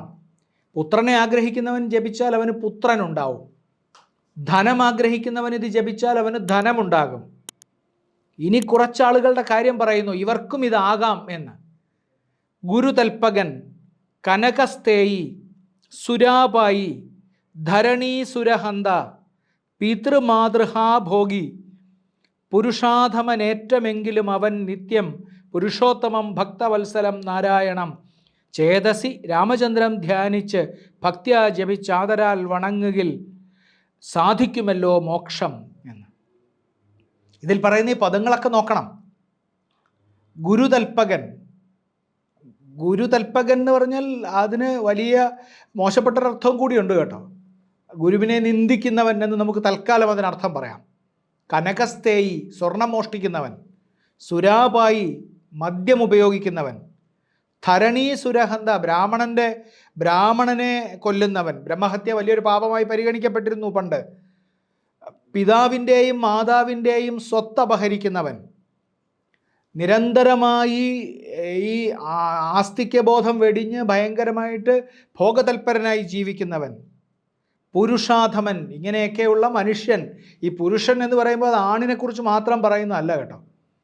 ആണിനെക്കുറിച്ച് മാത്രം പറയുന്നതല്ല. പുരുഷൻ എന്ന് പറയുന്നത് നമ്മൾ മനുഷ്യനെക്കുറിച്ച് പറയുന്നതാണ്. പുരുഷാധമൻ, ഇങ്ങനെയുള്ള മനുഷ്യൻ, അധമനായി പോയിട്ടുള്ള ഒരുത്തനുണ്ടെങ്കിൽ അവനും ഈ രാമനാമം ജപിക്കാം എന്നാണ്. അത് രാമനാമം ജപിക്കാം എന്ന ഒരു ചെറിയ കൽപ്പനയിലേക്ക് മാത്രം അത് ഒതുങ്ങുന്നില്ല. നിങ്ങൾ ഈ രാമനാമം ജപിക്കണമെങ്കിൽ, എഴുത്തച്ഛൻ പറഞ്ഞ ഈ രാമനാമം ജപിക്കണമെങ്കിൽ നിങ്ങൾ രാമായണം വായിക്കണം. ആ രാമായണം വായിക്കാൻ ഇങ്ങനെ സമൂഹത്തിൽ നിന്ന് തിരസ്കൃതരായി എന്ന് നമ്മൾ വിചാരിക്കുന്നവർക്ക് അർഹതയുണ്ടെന്നാണ് എഴുത്തച്ഛൻ പറഞ്ഞത്.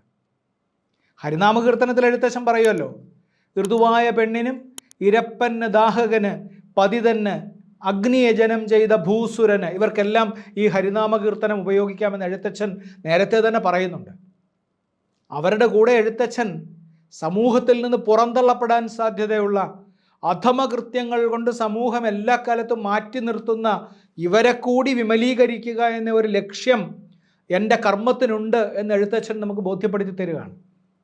അങ്ങനെ നമ്മൾ ഇപ്പോൾ പറയുന്നതിനും അപ്പുറത്തേക്ക് ഈ സാമൂഹിക അവബോധം വർദ്ധിച്ചു വരുന്നത് നമുക്ക് കാണാം. ഇതിനെക്കുറിച്ച് പറയുമ്പോഴെല്ലാം ഇതെന്തോ ഭക്തിയുടെ കാര്യമാണ്, ഇതെന്തോ ഏതോ മതത്തിൻ്റെ കാര്യമാണ്, ഇതൊരു പ്രത്യേക വിഭാഗം, അങ്ങനെയൊക്കെ നമ്മളുടെ ഉള്ളിലുള്ള നമ്മൾ പഠിച്ചു വച്ചിരിക്കുന്ന ധാരാളം വിഭാഗീയതകൾ കൊണ്ട് നമുക്കങ്ങനെ തോന്നും. ടാഗോർ പറഞ്ഞതുപോലെ നിങ്ങളുടെ മനസ്സ് ഇടുങ്ങിയ ബോധ്യങ്ങളുടെ ഭിത്തിയാൽ തടസ്സപ്പെടാൻ പാടില്ല. മനസ്സ് വിശാലമാക്കണം. നമ്മൾ എല്ലാവർക്കും വേണ്ടിയിട്ടുള്ളതാണ് രാമായണം. മലയാളത്തിൽ ജനിച്ച, കേരളത്തിൽ ജനിച്ച് മലയാളം സംസാരിക്കുന്ന സകലർക്കും വേണ്ടിയിട്ടാണ് രാമായണം. അതിൻ്റെ ഭക്തിയുടെ ഭാവം നിങ്ങൾക്ക് ആവശ്യമില്ലെങ്കിൽ അത് ഉപേക്ഷിക്കാം. പക്ഷേ ഇത് കാണാതിരിക്കാൻ പാടില്ല. ഈ തരത്തിൽ സാർവലൗകികമായി നമ്മളുടെ ജീവിതത്തെ എത്രയോ കാലത്തിനും അപ്പുറത്തേക്ക് നീങ്ങി കണ്ടു എന്ന മഹാപ്രതിഭയാണ് എഴുത്തച്ഛൻ. ആ എഴുത്തച്ഛൻ്റെ മുമ്പിൽ നമ്മൾ ഓരോ ദിവസവും പ്രണമിച്ചു എന്ന് കരുതിയിട്ട് എന്താണ് പ്രശ്നം? നമ്മളങ്ങനെ പ്രണമിക്കണ്ടേ? എഴുത്തച്ഛനെ പ്രണമിക്കുമ്പോൾ നമ്മൾ ഓരോ കവിയെയും പ്രണമിക്കുന്നു, അതിനു മുമ്പുള്ള കവിയെ പ്രണമിക്കുന്നു. ഞാനിപ്പോൾ എഴുത്തച്ഛനെ പ്രണമിക്കുമ്പോൾ എൻ്റെ തൊട്ട് മുമ്പ് എഴുതി തീർത്ത ഏറ്റവും ഒടുവിലത്തെ കവിയെ ഉൾപ്പെടെ പ്രണമിക്കുന്നു. ഇതൊരു പരമ്പരയെ പ്രണമിക്കലാണ്. അതിനെ നമ്മൾ ഒരിക്കലും അനാസ്ഥയോടുകൂടി കാണാൻ പാടില്ല എന്നാണ് എനിക്ക് പറയാനുള്ളത്. ഞാൻ പറയുന്നത്, എഴുത്തച്ഛൻ രാമായണ സംഗ്രഹം നടത്തുമ്പോൾ അധ്യാത്മരാമായണത്തെ തന്നെ അദ്ദേഹം പിന്തുടരുമ്പോഴും അദ്ദേഹം ചില സ്ഥലങ്ങളിൽ സംഗ്രഹം നടത്തുകയും ചില സ്ഥലങ്ങളിൽ വിപുലീകരണം നടത്തുകയൊക്കെ ചെയ്തിട്ടുണ്ട്. ആ കാര്യത്തിൽ വളരെ സ്വതന്ത്രനായിരുന്നു എഴുത്തച്ഛൻ. ആ സ്വാതന്ത്ര്യം എഴുത്തച്ഛൻ എഴുത്തുകാരൻ എന്ന നിലയിൽ അദ്ദേഹത്തിനുണ്ടായിരുന്ന ഒരു ആത്മവിശ്വാസത്തിൻ്റെ പ്രതിഫലനം കൂടിയാണ്. സ്വന്തമായിട്ടൊരു ഭാഷ സൃഷ്ടിക്കുന്ന എഴുത്തുകാരന് ആരെ ഭയക്കേണ്ടതുണ്ട്? നമ്മൾ സ്വന്തമായി ഭാഷ സൃഷ്ടിക്കാതിരിക്കുകയും നമ്മൾ നിരന്തരം ഇങ്ങനെ അനുകർത്താവായിരിക്കുകയും മറ്റാളുകൾ എഴുതിയതിനെ മാത്രം നമ്മൾ വീണ്ടും വീണ്ടും ആവർത്തിക്കാൻ ശ്രമിക്കുകയും ചെയ്യുമ്പോഴാണ് നമ്മൾക്ക് ആ ഒരു വാക്ക് ശരിയാണോ എന്ന് എനിക്കറിഞ്ഞുകൊണ്ട് ഒരു ആത്മഭീരുത്വം ഉണ്ടാകുന്നത്. നമുക്ക് നമ്മളെ തന്നെ ഉള്ളിൽ ഭയമായി തുടങ്ങും. ആ ഭയത്തെ മറയ്ക്കാനാണ് നമ്മൾ ബാക്കിയുള്ള എല്ലാ ആലഭാരങ്ങളും ഉപയോഗിക്കുക. എഴുത്തച്ഛൻ അതിൻ്റെ കാര്യം ഉണ്ടായിരുന്നില്ല. വളരെ സാധാരണക്കാരനായി തിരൂരിൽ ജീവിക്കുകയും അതിനും അപ്പുറത്തേക്ക് പോയി ചിറ്റൂരിൽ ജീവിക്കുകയൊക്കെ ചെയ്യുന്ന അദ്ദേഹത്തിൻ്റെ ജീവിതത്തിലെ വളരെ സംഘർഷഭരിതമായ ഒരു ജീവിതത്തിലെ വിവിധ ഘട്ടങ്ങൾ കടന്നു പോകുമ്പോൾ ഈ ആത്മവിശ്വാസമാണ് പിന്നെയും പിന്നെയും എഴുതാൻ പ്രേരിപ്പിച്ചത്. ഇതിങ്ങനെ അനർഗളം തൻ്റെ ഉള്ളിൽ നിന്ന് താൻ തന്നെ ക്രമപ്പെടുത്തി എന്ന് വിശ്വസിക്കപ്പെടാവുന്ന ഒരു ഭാഷയിൽ അനർഗളം പുറത്തേക്ക് വരുന്ന കാവ്യ നിർജ്ജരിയാണത്, കാവ്യപ്രവാഹമാണത്. ആ കാവ്യപ്രവാഹത്തിൽ എഴുത്തച്ഛൻ ചിലയിടത്ത് സംഗ്രഹിക്കുകയും ചിലയിടത്ത് വളരെ വിപുലീകരിക്കുകയും ചെയ്തു. ഞാൻ പറഞ്ഞു, നമ്മളുടെ അഹല്യയുടെ കഥ എഴുത്തച്ഛൻ അങ്ങനെ വളരെ വിപുലമായി പറഞ്ഞൊരു കഥയാണ്. എന്തിനങ്ങനെ പറഞ്ഞു എന്ന് നമുക്ക് ഇക്കാലത്ത് നിന്ന് നമ്മളുടെ നിരൂപണ ബുദ്ധിയോടുകൂടി നമുക്ക് ആലോചിക്കാവുന്നതേ ഉള്ളൂ. അഹല്യ എന്നത് ഗൗതമ മുനിയുടെ ഭാര്യയാണ്. വളരെ സാത്വികയായി പതിവ്രതയായി ജീവിച്ചിരുന്ന സ്ത്രീ. ഗൗതമ മുനി രാമായണത്തിലെ ഒരു പ്രധാനപ്പെട്ട മഹർഷിയാണ്. അദ്ദേഹമാണെങ്കിൽ തപസ്വാധ്യായ നിരതനായി ജീവിക്കുന്നു. എല്ലാ സമയത്തും അദ്ദേഹം കൃത്യമായി അദ്ദേഹത്തിൻ്റെ തപസ്സിൻ്റെയും അദ്ദേഹത്തിൻ്റെ പ്രാർത്ഥനയുടെയും അർച്ചനയുടെയും ഒക്കെ കാര്യങ്ങൾ ചെയ്ത് ജീവിക്കുന്നു. അഹല്യ അദ്ദേഹത്തിന് എല്ലാ തരത്തിലും പിന്തുണ കൊടുത്തുകൊണ്ട് ജീവിക്കുകയാണ്. അവിടേക്കാണ് ദേവേന്ദ്രൻ കടന്നു വരുന്നത്. ദേവേന്ദ്രൻ നമ്മളുടെ വേദങ്ങളിലെ ഇന്ദ്രൻ അല്ലല്ലോ, ഇതിഹാസങ്ങളിലും പുരാണങ്ങളിലും വന്ന ഇന്ദ്രൻ. ഇതിഹാസങ്ങളിലും പുരാണങ്ങളിലും വരുന്ന ഇന്ദ്രൻ ലോഭിയായിട്ടുള്ള ആളാണ്. അയാൾക്ക് ധാരാളം ലോഭങ്ങളുണ്ട്, അയാൾക്ക് അനേകം ആഗ്രഹങ്ങളുണ്ട്, അയാൾക്ക് സകലതും വെട്ടിപ്പിടിച്ചാൽ കൊള്ളാമെന്ന് ആഗ്രഹമുണ്ട്, അയാൾക്ക് താനിരിക്കുന്ന സിംഹാസനം നഷ്ടപ്പെട്ടുകൂടാ എന്ന് വിചാരമുണ്ട്, അയാളിൽ ആസക്തിയുണ്ട്. അതുകൊണ്ട് തന്നെ അയാൾ അഹല്യ എന്ന ഈ യുവസുന്ദരിയിൽ അയാൾ ആകൃഷ്ടനാവുകയും അയാൾ ആസക്തനാവുകയും ചെയ്തു. അയാൾ ദീർഘകാലം അഹല്യയുടെ പിന്നാലെ സഞ്ചരിച്ചിട്ടാവണം അഹല്യ അവസാനം അയാളോട് സഹകരിക്കാമെന്ന് സമ്മതിച്ചത്. അതിന് കഥയുടെ വേറെ പല കഥകളൊക്കെ ഉണ്ട്. അപ്പോൾ അങ്ങനെ അഹല്യ സമ്മതിച്ചിട്ട് ഈ കാര്യം മുനി സന്ധ്യാവന്ദനം കഴിഞ്ഞ് തിരിച്ചു വരുമ്പോൾ അവിടെ വച്ച് അഹല്യയെയും ഇന്ദ്രനെയും കൂടി കാണുന്നു. അവിടെ വച്ച് കാണുമ്പോൾ അദ്ദേഹത്തിന് അത് നേരായൊരു ബന്ധമല്ല എന്ന് അദ്ദേഹത്തിന് തോന്നിയിട്ട് അദ്ദേഹം ചെയ്യുന്നത് രണ്ടുപേരെയും ശപിക്കുകയാണ്. രാമായണത്തിലും മഹാഭാരതത്തിലുമെല്ലാം നിരവധി ശാപങ്ങൾ കാണാം നമുക്ക്. ഈ ശാപങ്ങളെല്ലാം മനസ്സിൻ്റെ ശക്തി കേന്ദ്രീകരിച്ചിട്ട് അത് മറ്റൊരാളിലേക്ക് പ്രയോഗിക്കുകയാണല്ലോ. നമുക്ക് ഏതെങ്കിലും തരത്തിൽ വേദന ഉണ്ടാവുമ്പോൾ, അസംതൃപ്തി ഉണ്ടാവുമ്പോൾ, നമുക്ക് ഭീതി ഉണ്ടാവുമ്പോഴൊക്കെ നടത്താവുന്നൊരു കാര്യമാണല്ലോ ഈ ശാപം. ഇദ്ദേഹം മഹർഷി ആയതുകൊണ്ട് ഇദ്ദേഹം ശപിക്കുന്നു. ഇന്ദ്രനെ അദ്ദേഹം സഹസ്രഭകനായി പോകട്ടെ എന്നാണ് പറയുന്നത്. അദ്ദേഹത്തിൻ്റെ ശരീരം നിറയെ ആ തരത്തിൽ അദ്ദേഹത്തിന് വൈകൃതം ഉണ്ടാവുന്നു. അത് പിന്നീട് പ്രാർത്ഥിച്ചിട്ടാണ് അദ്ദേഹം 1000 കണ്ണുകളായിട്ട് ഈ സഹസ്രനയനനായിട്ട് മാറുന്നത്. അതൊരു പ്രാർത്ഥനയുടെ ഭാഗമായിട്ട് പിന്നീട് മാറ്റിക്കൊടുക്കുന്നതാണ് അങ്ങനെ. അപ്പോൾ അങ്ങനെയുള്ള ഇന്ദ്രൻ്റെ ഒപ്പം അഹല്യയെ ശപിക്കുന്നത് നീ ശിലയായി പോകട്ടെ എന്നാണ്. അങ്ങനെ ശപിക്കുമ്പോൾ അതിനൊരു ശാപമോക്ഷം കൂടി കൊടുക്കുന്നുണ്ട്. ത്രേതായുഗത്തിൽ ശ്രീരാമൻ വരും. ആ ശ്രീരാമൻ വന്നിട്ട് നിനക്ക് പാദസ്പർശം ശ്രീരാമൻ്റെ ഉണ്ടാവുമ്പോൾ നിനക്ക് പഴയ രൂപം തിരിച്ചു കിട്ടും എന്നാണ്. ഈ അഹല്യ ശിലയായിട്ട് എത്രയോ കാലം കിടന്നു, ആണ്ടുകൾ, അനേകം ആണ്ടുകൾ കിടന്നു. ഹല്യം എന്ന് പറഞ്ഞാൽ എന്താണ്? ഉഴുതുമറിക്കുന്ന മണ്ണ് എന്നാണ്. ഹലം നിങ്ങൾക്കറിയാമല്ലോ, കലപ്പ. ഹല്യം എന്ന് പറഞ്ഞാൽ ഉഴുതുമറിക്കുന്ന മണ്ണ്. അഹല്യ എന്ന് പറഞ്ഞാൽ ഒരിക്കലും ഉഴുതുമറിച്ചിട്ടില്ലാത്ത മണ്ണ് എന്നാണ്. അതൊക്കെ നമ്മൾ കൂടുതൽ വിശദീകരിക്കേണ്ട കാര്യമില്ലല്ലോ. ഒരു സ്ത്രീയെ സംബന്ധിച്ച് അങ്ങനെ ഒരു ജീവിതം, ശില പോലെയായി പോയൊരു ജീവിതം, അഥവാ ശിലയായി തന്നെയുള്ള ഒരു ജീവിതം, ആ ജീവിതം അവർ നയിച്ചു വരികയാണ്. അവർ ശിലയായി തീർന്നിരിക്കുന്നു. അപ്പോഴാണ് യാഗരക്ഷയ്ക്കായിട്ട് വരുന്ന ശ്രീരാമ ലക്ഷ്മണന്മാരെ വിശ്വാമിത്രനുമായിട്ട് വരുന്നത്. വിശ്വാമിത്രനുമായിട്ട് വരുമ്പോൾ ഈ ശ്രീരാമൻ്റെ പാദം ആ ശിലയിലൊന്ന് സ്പർശിക്കുമ്പോൾ ആ ശില അതിൻ്റെ സകല ജാഡ്യവും ഉപേക്ഷിച്ച്, അതിൻ്റെ ആ ശിലയുടേതായിട്ടുള്ള സ്വഭാവം ഉപേക്ഷിച്ച്, ഇത്രയും നാളുണ്ടായിരുന്ന അതിൻ്റെ സകല വികാരരാഹിത്യങ്ങളെയും ഉപേക്ഷിച്ച് അത് അഹല്യയായി മാറുകയാണ്. ആ അഹല്യയ്ക്ക് ആദ്യത്തെ കാഴ്ച ശിലയായിരിക്കുമ്പോൾ എല്ലാ വികാരങ്ങളും നഷ്ടപ്പെട്ടാണ് ജീവിക്കുന്നത്. വികാരരഹിതമായി പോയി, വികാരശൂന്യമാക്കി കളഞ്ഞു മഹർഷി അവരെ. അവർ ശ്രീരാമൻ്റെ സ്പർശം കൊണ്ട് അവർ ഉയർത്തെഴുന്നേൽക്കുന്നത് പോലെ എഴുന്നേൽക്കുമ്പോൾ അവരിൽ ആ വൈകാരികമായിട്ടുള്ള സകല അവസ്ഥകളും സംജാതമായിട്ട് അവരാദ്യമായിട്ട് ശ്രീരാമനെ കാണുന്ന ഒരു വർണ്ണന എഴുത്തച്ഛൻ നടത്തിയിട്ടുണ്ട്. അത് ഞാൻ നിങ്ങളെ വായിച്ചു കേൾപ്പിക്കാം.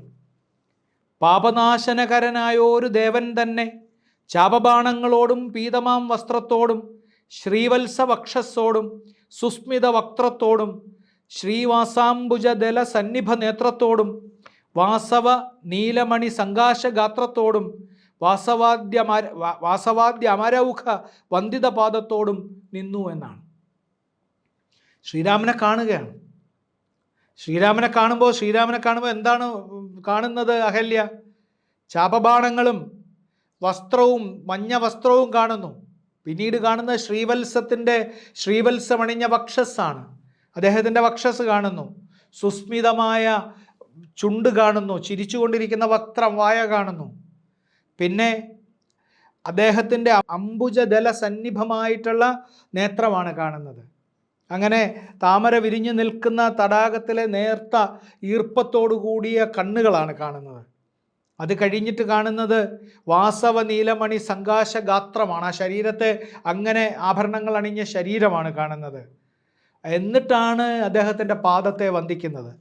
അഹല്യയുടെ ആ കാഴ്ചയിൽ അടങ്ങിയിട്ടുണ്ട് ഇത്രയും കാലത്തെ വികാരരാഹിത്യത്തിൽ നിന്നും ഇത്രയും സുന്ദരമായ ഒരു ദൃശ്യത്തിലേക്കുള്ള ഉയർച്ചയുടെ ദൃശ്യം.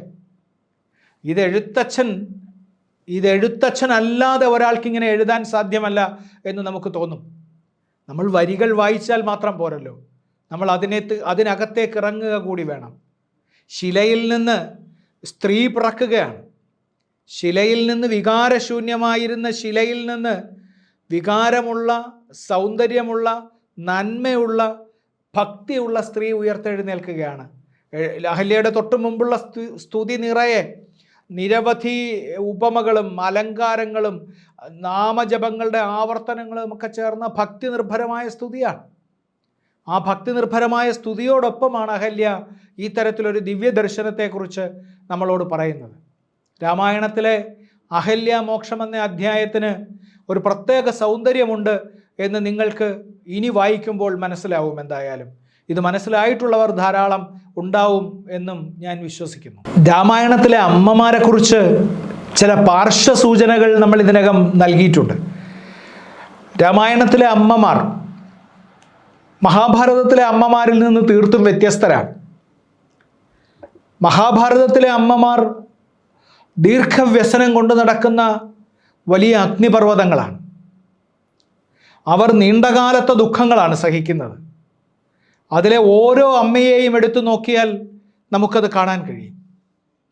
പക്ഷേ രാമായണത്തിലെ അമ്മമാർ അങ്ങനെ ദീർഘകാല വ്യസനം കൊണ്ട് നടക്കുന്നുണ്ടാവാം. പക്ഷേ അവരാ വ്യസനം വരുമ്പോഴെല്ലാം ആ വ്യസനത്തെ നമ്മളുടെ നാട്ടിലെ സാധാരണ അമ്മമാരെ പോലെ വലിയ തോതിൽ അത് പ്രകടിപ്പിക്കുന്ന ആളുകളാണ്. ആ വ്യസനത്തെ അണ പൊട്ടിച്ചൊഴുക്കിക്കളയുന്ന ആളുകളാണ്. 3 അമ്മമാരാണല്ലോ പ്രധാനമായിട്ടുള്ളത്: കൗസല്യയും കൈകേയിയും സുമിത്രയും. കൗസല്യ അദ്ദേഹത്തിൻ്റെ ആദ്യ പത്നിയാണ്. കൗസല്യ അദ്ദേഹത്തിൻ്റെ ആദ്യ പത്നി. അപ്പോൾ അതിൽ സന്തതികൾ ഉണ്ടാവുന്നില്ല എന്ന് കണ്ടിട്ടാണ് അദ്ദേഹം സുമിത്ര എന്ന കുമാരിയെ കല്യാണം കഴിക്കുന്നത്. ഈ സുമിത്രയെക്കുറിച്ച് പറയുന്ന വേറൊരു കാര്യം വാൽമീകി രാമായണത്തിൽ പറയുന്നത്, സുമിത്ര ഒരു വൈശ്യ പ്രമുഖൻ്റെ മകളായിരുന്നു, ക്ഷത്രിയയായിരുന്നില്ല. ആ വൈശ്യപ്രമുഖൻ്റെ മകളെ ദശരഥന് സമ്മാനം നൽകിയതാണ് എന്നും പറയുന്നുണ്ട്. പക്ഷേ അവിടുത്തെ ക്ഷത്രിയ വനിതകളോടൊപ്പം തന്നെ അതേ ആദരം ഏറ്റുവാങ്ങി അവിടെ ജീവിച്ചു.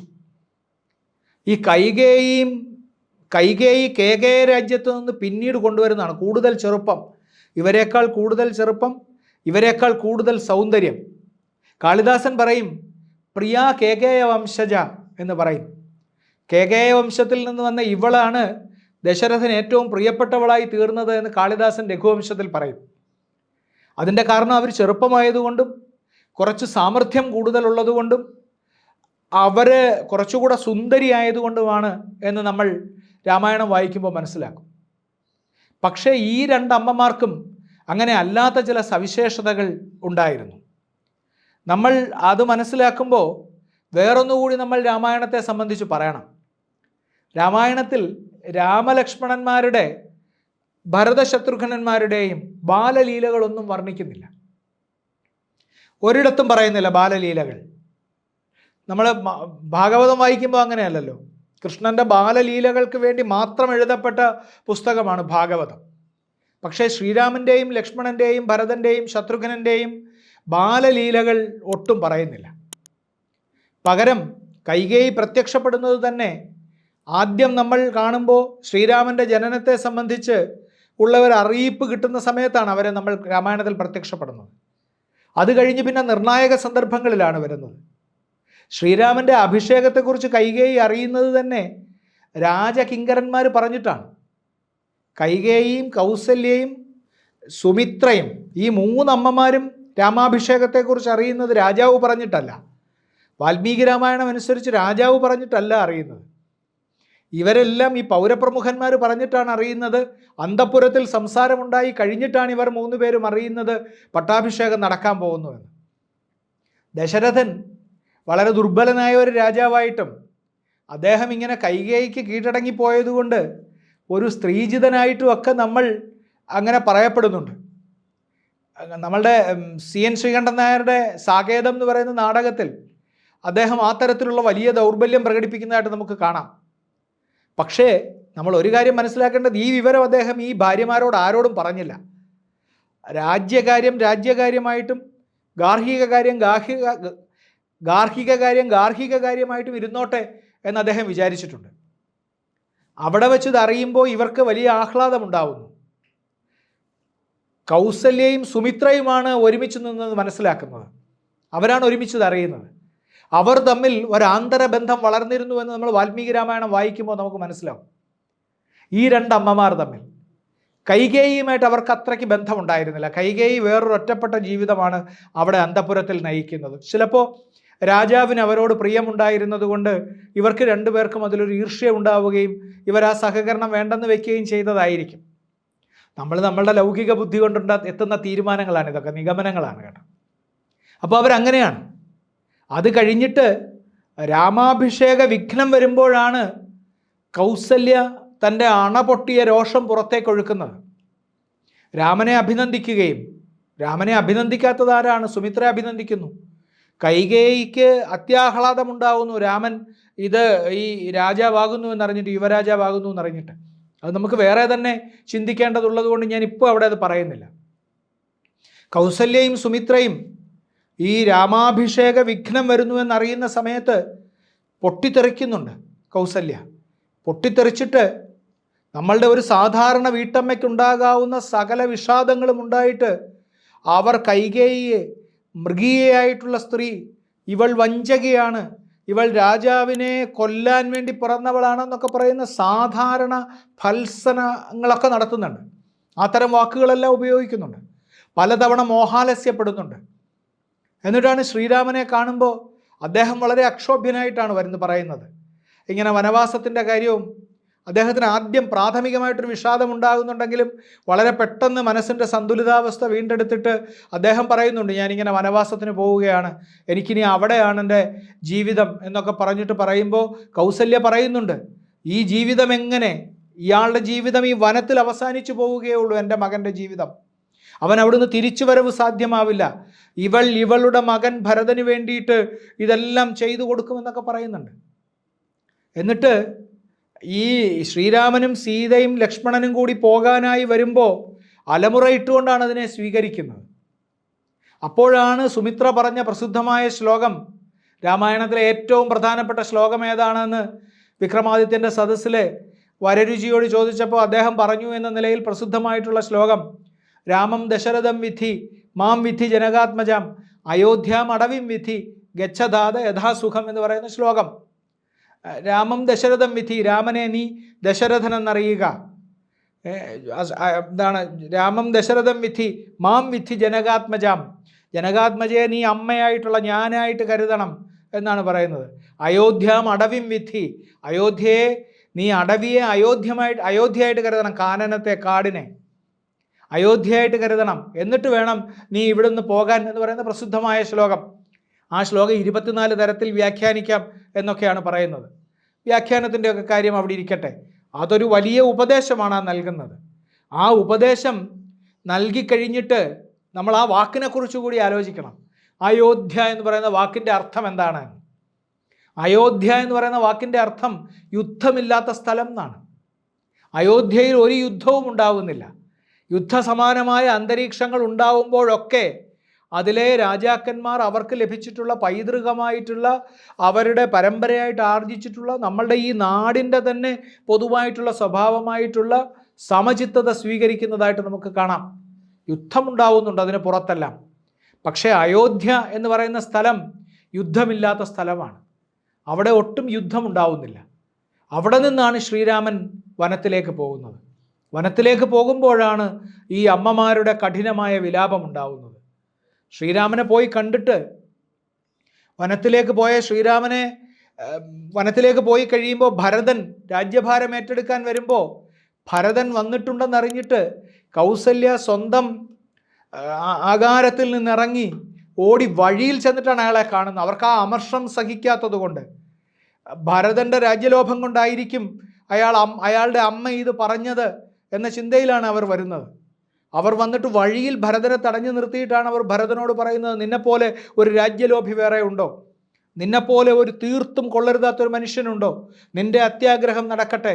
നിന്റെ ജ്യേഷ്ഠൻ രാമൻ എത്ര നല്ലവൻ, അവൻ കാട്ടിലേക്ക് പോയിട്ട് നിനക്ക് ഈ രാജ്യം കിട്ടട്ടെ എന്നൊക്കെ പറയുമ്പോൾ ഭരതൻ അവരുടെ കാലിൽ വീണിട്ട് പറയുന്നു, അല്ലയോ അമ്മേ, ഞാനിതൊട്ടും ആഗ്രഹിച്ചിട്ടുള്ള കാര്യമല്ല, എനിക്ക് ഈ ലോഭത്തിൽ ഒട്ടും ആഗ്രഹമില്ല, എനിക്ക് രാജ്യലോഭമില്ല, എനിക്ക് അധികാരം വേണ്ട, എനിക്ക് ശ്രീരാമനേക്കാൾ വലിയ ഒരു പരമ്പൊരുൾ വേറെയില്ല, എനിക്ക് അതിനേക്കാൾ വലിയ ഒരു ആരാധനാമൂർത്തി ഇല്ല എന്ന് പറയുന്നത് കേട്ടിട്ട് ഉടൻ കൗസല്യ അപ്പോൾ തന്നെ അയാളെ അനുഗ്രഹിക്കുകയും കണ്ണീർ വാർക്കുകയും ചെയ്യുന്നുണ്ട്. ഒരു സാധാരണ അമ്മയുടെ എല്ലാ വികാര വിചാരങ്ങളും വാൽമീകി അതിലേക്ക് സന്നിവേശിപ്പിച്ചിരിക്കുന്നത് നമുക്ക് കാണാം. ഈ അമ്മമാരെ അവതരിപ്പിക്കുമ്പോൾ, ഈ സുമിത്രയെയും കൗസല്യയെയും അവതരിപ്പിക്കുമ്പോൾ ഒരു സാധാരണ അമ്മയുടെ എല്ലാ വികാര വിചാരങ്ങളും അതിൽ ചേർത്തിട്ടുണ്ട്. അതുകൊണ്ടാണല്ലോ നമ്മളുടെ വാൽമീകിയുടെ നമ്മുടെ അധ്യാത്മ രാമായണത്തിൽ എഴുത്തച്ഛൻ്റെ രാമായണത്തിൽ പറയുന്നത്, അമ്മ പറയുന്നത്, നീ വനത്തിലേക്ക് പോകുമ്പോൾ നിനക്ക് ഒരു തരത്തിലും കൽമഷമേശാതിരിക്കട്ടെ, നിനക്ക് ആപത്തുണ്ടാവാതിരിക്കട്ടെ, നിന്നെ എല്ലായ്പ്പോഴും ഈ പ്രകൃതി ദേവതകൾ കാക്കട്ടെ എന്ന് പറയുന്ന തന്മകനാശ് ഗമിക്കുന്ന നേരവും എന്ന് പറഞ്ഞിട്ടുള്ള വളരെ പ്രസിദ്ധമായ വരികളുണ്ടല്ലോ. അതുണ്ടാവുന്നത് അതുകൊണ്ടാണല്ലോ. അപ്പോൾ വാൽമീകി രാമായണത്തിലെ അമ്മമാരെ പ്രാഥമികമായി നമുക്കൊന്ന് പരിചയപ്പെടാം എന്ന് കരുതിയിട്ടാണ് ഞാൻ ഇത് പറയുന്നത്. രാമായണത്തിൽ എല്ലാ രംഗത്തിലും വരുന്ന കഥാപാത്രങ്ങളും ഉടനീളം ജീവിക്കുന്ന കഥാപാത്രങ്ങളും ധാരാളം ഉണ്ടല്ലോ. നമുക്ക് അങ്ങനെ വരാത്തൊരു കഥാപാത്രത്തെ നമ്മൾ ഒരിക്കലും മറന്നിട്ടില്ലാത്തൊരു കഥാപാത്രത്തെ ഞാൻ നിങ്ങളോടൊന്ന് പരിചയപ്പെടുത്തുകയല്ല, ഞാൻ നിങ്ങളെ ഒന്ന് ഓർമ്മിപ്പിക്കട്ടെ. അത് മന്ധര എന്ന കഥാപാത്രമാണ്. വളരെ സവിശേഷതയുള്ള കഥാപാത്രമാണ്. ഞാനൊക്കെ ചെറിയ കുട്ടിയായിരിക്കുമ്പോൾ നാട്ടിലൊക്കെ തീരെ ഇഷ്ടമില്ലാത്ത സ്ത്രീകളെ മറ്റ് സ്ത്രീകൾ പറയാൻ ഉപയോഗിച്ചിരുന്ന ഒരു വാക്കാണ്, ഓ അവളൊരു മന്ധരയാണ് എന്നാണ് പറയുമായിരുന്നത്. അപ്പോൾ മുതൽ നമ്മളുടെ ഉള്ളിൽ ചെറിയ കുട്ടിയായിരിക്കുമ്പോൾ കയറിക്കൂടിയിട്ടുള്ളതാണ്, ഈ വാക്ക് പറയാവുന്നതാണോ, ഇത് ഇവരെക്കുറിച്ച് പറയുന്ന ഒരു അശ്ലീല പദമാണോ, ഒരു തെറിയാണോ എന്ന് നമുക്കറിഞ്ഞുകൂടാ. നമ്മൾ വളർന്നു വരുമ്പോഴാണ് നമ്മൾ അതേക്കുറിച്ച് മനസ്സിലാക്കുന്നത്. ചെറിയ കുട്ടിയായിരിക്കുമ്പോൾ നമ്മൾ അമ്മയോടോ അമ്മൂമ്മയോടോ ഒക്കെ ചോദിക്കുന്നു, ഈ എന്താണ് ഈ മന്ധര എന്ന് പറഞ്ഞാൽ, നമ്മൾ അറച്ചറച്ച് ചോദിക്കുന്നു. അപ്പോൾ നമുക്ക് പറഞ്ഞു തരുന്നു, ഏറ്റവും കൊള്ളരുതാത്തൊരു സ്ത്രീയാണ്, ഇത്ര വൃത്തികെട്ടൊരു സ്ത്രീ വേറെയില്ല, അവരാണ് ഈ സകല കുഴപ്പങ്ങളും ഉണ്ടാക്കിയത് എന്ന് നമ്മളോട് പറയുന്നു. വാൽമീകി രാമായണം നമ്മൾ മുതിർന്നു കഴിഞ്ഞ് വായിക്കുമ്പോൾ നമ്മൾ മനസ്സിലാക്കുന്നു, ഈ പറഞ്ഞതിൽ ചെറിയൊരു വാസ്തവമൊക്കെ ഉണ്ട് എന്ന്. മന്ധര വളരെ കുറച്ച് സമയം മാത്രം പ്രത്യക്ഷപ്പെടുന്ന ഒരു കഥാപാത്രമാണ്. ഒരുപക്ഷെ മന്ധര ഇല്ലെങ്കിൽ രാമായണം ഇല്ല.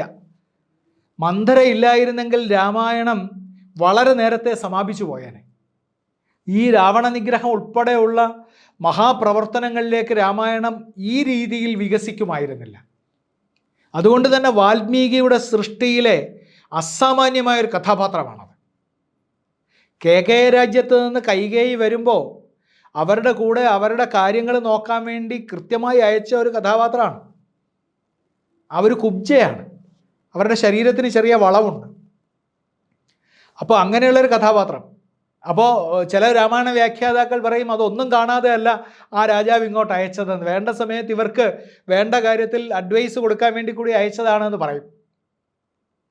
രാമൻ്റെ പട്ടാഭിഷേകം തീരുമാനിച്ച്, അത് യുവരാജാവായി അഭിഷേകം നടത്താൻ തീരുമാനിച്ചിട്ട് അത് രാജ്യമൊട്ടാകെ വ്യാപിച്ചിട്ട് ഈ അമ്മമാരറിയുമ്പോൾ അതിൽ ഏറ്റവും അധികം ആഹ്ലാദിക്കുന്നത് കൈകേയിയാണ്. കൈകേയിക്ക് ഭരതനേക്കാൾ പ്രിയപ്പെട്ട മകനായിരുന്നു രാമൻ. ആ അത്ര പ്രിയപ്പെട്ട മകൻ, അതിലവർ ആഹ്ലാദിക്കുന്നതിൻ്റെ ചിത്രം നമ്മൾ വാൽമീകി രാമായണത്തിൽ വായിച്ചാൽ നമ്മൾ കോരിത്തരിച്ചു പോകും. കൗസല്യ ആനന്ദിക്കുന്നതിനേക്കാളും അധികം ആ ആനന്ദത്തിൻ്റെ സമയത്താണ് മന്ധര കയറി വരുന്നത്. മന്ധര കയറി വരുമ്പോൾ സർവാഭരണ വിഭൂഷിതയാവാൻ വേണ്ടി ആഭരണങ്ങളൊക്കെ ഇങ്ങനെ കൂട്ടിവെച്ച് എല്ലാം ശരിയാക്കി വെച്ച് കൈകേയി ഇങ്ങനെ തയ്യാറെടുക്കുന്നു. അപ്പോഴാണ് ഇവർ ചോദിക്കുന്നത്, നീ എന്തിനാണ് ഇങ്ങനെ തയ്യാറെടുക്കുന്നത്, എവിടെയാണ് നീ ഇങ്ങനെ ഒരുങ്ങിപ്പോകുന്നത്? അപ്പോൾ കൈകേയി പറയുന്നു, അറിഞ്ഞില്ലേ നമ്മളുടെ രാമന്, എൻ്റെ മകൻ രാമന് യുവരാജാവായിട്ട് അഭിഷേകം ചെയ്യാൻ പോകുന്നു എന്നാണ്, എൻ്റെ മകൻ. ആ തോന്നലുണ്ടായിരുന്നു ഈ അമ്മമാർക്ക്. അപ്പോഴാണ് മന്ധര പറയുന്നത്, നീ മഹാവിഡ്ഢിയാണ് എന്ന്. പക്ഷേ കൈകേയി കേൾക്കുന്നില്ല കേട്ടോ. കൈകേയി അപ്പോൾ ചെയ്യുന്നത് അവർക്കൊരു രത്നഹാരം കൊടുക്കുകയാണ് സമ്മാനമായിട്ട്. ആ രത്നഹാരം കഴുത്തിലേക്ക് ഇട്ടുകൊടുക്കുന്നു. കഴുത്തിലേക്ക് ഇട്ടുകൊടുക്കുമ്പോൾ മന്ധര ചെയ്യുന്നത് ആ രത്നഹാരം പിടിച്ച് പൊട്ടിച്ചെറിഞ്ഞിട്ട്, എനിക്ക് നിൻ്റെ രത്നഹാരം ആവശ്യമില്ല, അതിങ്ങനെ ഈ തറയിലൊക്കെ രത്നങ്ങൾ ചിതറിപ്പോകുന്ന വിധത്തിൽ അതിനെ വലിച്ചെറിയുന്നു. എനിക്ക് ഈ സമ്മാനത്തിൻ്റെ ആവശ്യമില്ല, ഞാൻ നിന്നോടൊപ്പം നിൽക്കുന്നത്, ഞാൻ നീയായിട്ടാണ് നിൽക്കുന്നത്. എന്താണ് ഈ ചെയ്യുന്നത് നീ? രാമൻ രാജാവായാൽ നിൻ്റെ ഒരവസ്ഥ എന്താവും? നീ കൗസല്യയുടെ ദാസിയാവും. നിൻ്റെ ഭരതൻ എന്ന രാജകുമാരൻ, നിൻ്റെ മകൻ ഈ രാമൻ്റെ അടിമയായി ജീവിക്കേണ്ടി വരും. പക്ഷേ കൈകേയി കേൾക്കുന്നില്ല കേട്ടോ. കൈകേയി പറയുന്നു, അതൊക്കെ നിൻ്റെ തെറ്റിദ്ധാരണയാണ്, നിങ്ങൾ എന്തൊക്കെ അബദ്ധങ്ങളാണ് ഈ വിളിച്ചു പറയുന്നത്. എൻ്റെ രാമൻ എങ്ങനെയാവുമോ? അവൻ സകല മനുഷ്യരെയും ഒരുപോലെ കാണുന്നവനും അങ്ങേയറ്റം സൽസ്വഭാവിയും വലിയ മാതൃസ്നേഹമുള്ളവനുമായിട്ടുള്ള വളരെ വിശുദ്ധനായിട്ടുള്ളൊരു കുട്ടിയാണവൻ. അവൻ ഒരിക്കലും അങ്ങനെ ചെയ്യില്ല എന്നാണ്. അപ്പോഴാണ് ഇവർ പറയുന്നത്, നിനക്ക് മനസ്സിലാവുന്നില്ല, നീ മനസ്സിലാക്കണം, നീ ഒന്ന് ആലോചിച്ചു നോക്കൂ. നീ ദശരഥ മഹാരാജാവിൻ്റെ മൂന്നാമത്തെ രാജ്ഞിയാണ്. ഒന്നാമത്തെ രാജ്ഞിയുടെ മകൻ രാജാവായാൽ മൂന്നാമത്തെ രാജ്ഞിക്ക് എന്താണ് സംഭവിക്കുക? ഏതെങ്കിലും രാജധാനിയിൽ ഇങ്ങനെ നിനക്ക് കേട്ടുകേൾവിയുണ്ടോ? അങ്ങനെ കേട്ടുകേൾവി ഉള്ള സ്ഥലത്ത് എവിടെയെങ്കിലും ഈ മൂന്നാമത്തെ രാജ്ഞിക്ക് വേണ്ട പരിഗണന കിട്ടിയിട്ടുണ്ടോ? നിൻ്റെ ഈ സൗന്ദര്യം, നിൻ്റെ ഇപ്പോഴുള്ള നിൻ്റെ സാമർഥ്യം, ഇതൊക്കെ നഷ്ടപ്പെട്ടു പോകും. അപ്പോൾ രാമൻ അധികാരത്തിലെത്തിയിട്ട് രാമൻ ചെയ്യാൻ പോകുന്നത് നിങ്ങളെ അടിമയാക്കി വാഴിക്കാൻ പോവുകയാണ്. നിങ്ങളൊക്കെ ഇവിടെ അടിമകളായി, നിങ്ങളൊക്കെ ഇവിടെ ഒന്നിനും അധികാരമില്ലാത്തവരായി, എല്ലാ തരത്തിലും താഴ്ത്തപ്പെട്ടവരായി ഇവിടെ ജീവിക്കുമെന്ന് അവർ വീണ്ടും വീണ്ടും വീണ്ടും പറഞ്ഞു കൊടുക്കുകയാണ്. വീണ്ടും വീണ്ടും പറഞ്ഞു കൊടുക്കുമ്പോഴാണ് കൈകേയിലൊരു മനംമാറ്റം ഉണ്ടാവുന്നത്. കൈകേയിലൊരു മനംമാറ്റം ഉണ്ടായിട്ട് അവരിതേക്കുറിച്ച് ആലോചിക്കുന്നത് അപ്പോഴാണ്. അവരാ ആലോചന നടത്തുമ്പോൾ വാൽമീകി രാമായണം നിങ്ങളൊന്ന് പ്രവേശിച്ച് ഈ ഭാഗത്തിലൂടെ ഒന്ന് കടന്നു പോകണം. എത്ര നാടകീയമായിട്ടാണ് ഈ മന്ധരയുടെ ജീവിതം ഇതുമായി ചേർത്ത് വയ്ക്കുന്നത് എന്ന് നമുക്ക് കാണാൻ പറ്റും. അപ്പോൾ അവിടെ വെച്ച് പതുക്കെ മന്ധര വീണ്ടും അതിനകത്തേക്ക് കുറച്ച് എണ്ണ ഒഴിച്ചു കൊടുക്കുകയാണ്. ഈ കത്തുന്ന തീയിലേക്ക് കുറച്ചുകൂടി എണ്ണ ഒഴിച്ചു കൊടുക്കുന്നു. നീ ദശരഥ മഹാരാജാവിനെ വിളിച്ചു വരുത്തണം. നീ അയാളെ വിളിച്ചു വരുത്തിയിട്ട് നീ അയാളോട് പറയണം, നിനക്കിങ്ങനെ ലഭിച്ചിട്ടുള്ള വരത്തിൻ്റെ അടിസ്ഥാനത്തിൽ നിന്റെ മകന് രാജാവാകണമെന്ന് നീ പറയണം. എത്രയും പെട്ടെന്ന് കേകയത്തു നിന്ന് ഭരതനെ നീ വരുത്തണം. വരുത്തിയിട്ട് അയാളെ രാജാവാക്കണം. അയാളെ രാജാവാക്കാൻ വേണ്ട കാര്യങ്ങൾ നീ ചെയ്യൂ. അതിനു വേണ്ട ബുദ്ധി കൂടി ഉപദേശിച്ചു കൊടുക്കുന്നു അവർ. കോപാകാരം എന്ന് പറയുന്നൊരു സ്ഥലമുണ്ട് രാജകൊട്ടാരങ്ങളിൽ. നിങ്ങൾക്ക് രാജ്ഞിമാർക്ക് ദേഷ്യം വന്നാൽ, രാജ്ഞിമാർക്ക് കോപമുണ്ടായാൽ, അമർഷമുണ്ടായാൽ അവർ രാജാവിൻ്റെ അടുത്തുള്ള മണിയറയിൽ നിന്ന് മാറി കോപാകാരത്തിൽ പോയി കിടക്കും. അപ്പോൾ രാജാവ് വന്ന് മണിയറയിൽ നോക്കുമ്പോൾ രാജ്ഞിയെ കാണുന്നില്ല. അപ്പോൾ അന്വേഷിക്കുമ്പോൾ പരിചാരകർ പറയും ഇവർ കോപാകാരത്തിലേക്ക് പോയി എന്ന് പറഞ്ഞാൽ അതിൻ്റെ അർത്ഥം എന്തോ പിണക്കമുണ്ടായി എന്നാണ്. അപ്പോൾ രാജാക്കന്മാർ അവിടെ ചെന്നിട്ട് അവരെ പ്രീണിപ്പിച്ച് തിരിച്ച് മണിയറയിലേക്ക് കൊണ്ടുവരും. അപ്പോൾ ഇവിടുത്തെ കോപാകാരത്തിലേക്ക് അവർ ഈ മന്ധര തന്നെ ഉപദേശിച്ചതിൻ്റെ അടിസ്ഥാനത്തിൽ മുടിയൊക്കെ അഴിച്ച് അഴിഞ്ഞുലഞ്ഞ മുടിയുമായി മലിന വസ്ത്രങ്ങൾ അണിഞ്ഞ് അവർ അകത്തേക്ക് പ്രവേശിക്കുകയാണ്. ആ കോപാകാരത്തിലുള്ള അവരുടെ കിടപ്പ് മുതലാണ് രാമായണത്തിലെ കഥ നേരെ തിരിയുന്നത്. അതുവരെ നമ്മൾ വളരെ ഹൃദ്യമായി പുരോഗമിച്ചു പോകുന്ന ഒരു കഥാഗതിയിൽ വളരെ പെട്ടെന്നാണ് ഒരു പരിണാമം ഉണ്ടാകുന്നത്. അവിടെ കോപാകാരത്തിലേക്ക് ദശരഥൻ ചെന്നിട്ടാണ് അദ്ദേഹം ദയനീയമായിട്ട് ഇവരോടുള്ള താല്പര്യം അദ്ദേഹത്തിന് വർദ്ധിച്ചുപോയി. വലിയ താല്പര്യം വർദ്ധിച്ചുപോയി. യുവതിയായതുകൊണ്ട്, സാമർഥ്യമുള്ളതുകൊണ്ട്, അദ്ദേഹത്തിൻ്റെ ഏറ്റവും പ്രിയപ്പെട്ട പത്നിയായതുകൊണ്ട് ഇവരോടുള്ള താല്പര്യം വർദ്ധിച്ചു പോയിട്ട് അദ്ദേഹം അവരോട് കെഞ്ചി അപേക്ഷിക്കുകയാണ് അവരൊന്ന് മയപ്പെടാൻ. ആ സന്ദർഭം നോക്കിയാണ് അവർ ദശരഥനോട് ഒരിക്കൽ അവർ ആവശ്യപ്പെട്ടിരുന്ന വരങ്ങളെക്കുറിച്ച് ആവശ്യപ്പെടുന്നത്. അവിടെ വച്ച് രാമായണത്തിൻ്റെ കഥ നമ്മൾ കാത്തിരുന്നതല്ലാത്ത ശ്രീരാമൻ്റെ ജീവിത ഗതി ഇങ്ങനെ പുരോഗമിച്ച് മുമ്പോട്ട് പോകുന്നതിൽ നിന്ന് വ്യത്യസ്തമായി പൂർണ്ണമായും മാറിമറിയുന്ന അവിടെ വച്ചാണ്. ഈ മന്ധര എന്ന കഥാപാത്രത്തെ വെച്ചിട്ടാണ്. ഇവർ പോയി തിരിച്ചു വന്നിട്ട് മന്ധരയെ സന്ധിക്കാൻ ശ്രമിക്കുമ്പോൾ, മന്ധരയെ കൊല്ലാൻ ശ്രമിക്കുമ്പോൾ തടയുന്നതും എൻ്റെ ഓർമ്മ കൗസല്യാണ് തടയുന്നതെന്നാണ്. അവരെ കൊല്ലുന്നില്ല, അവരെ കൊല്ലുകയോ ഉപദ്രവിക്കുകയോ ചെയ്യുന്നില്ല, അവരെ അങ്ങനെ തന്നെ വിട്ടുകളയാണ് ചെയ്യുന്നത്. അപ്പോൾ നമ്മൾ രാമായണത്തിലെ കഥയിൽ ഇത്രയേറെ ചെറിയൊരു ഭാഗത്ത് മാത്രം പ്രത്യക്ഷപ്പെടുകയും ഇത്രയും വലിയൊരു ധർമ്മം നിർവഹിക്കുകയും ചെയ്യുന്ന വേറൊരു കഥാപാത്രത്തെ നമുക്ക് കാണാൻ സാധ്യമല്ല.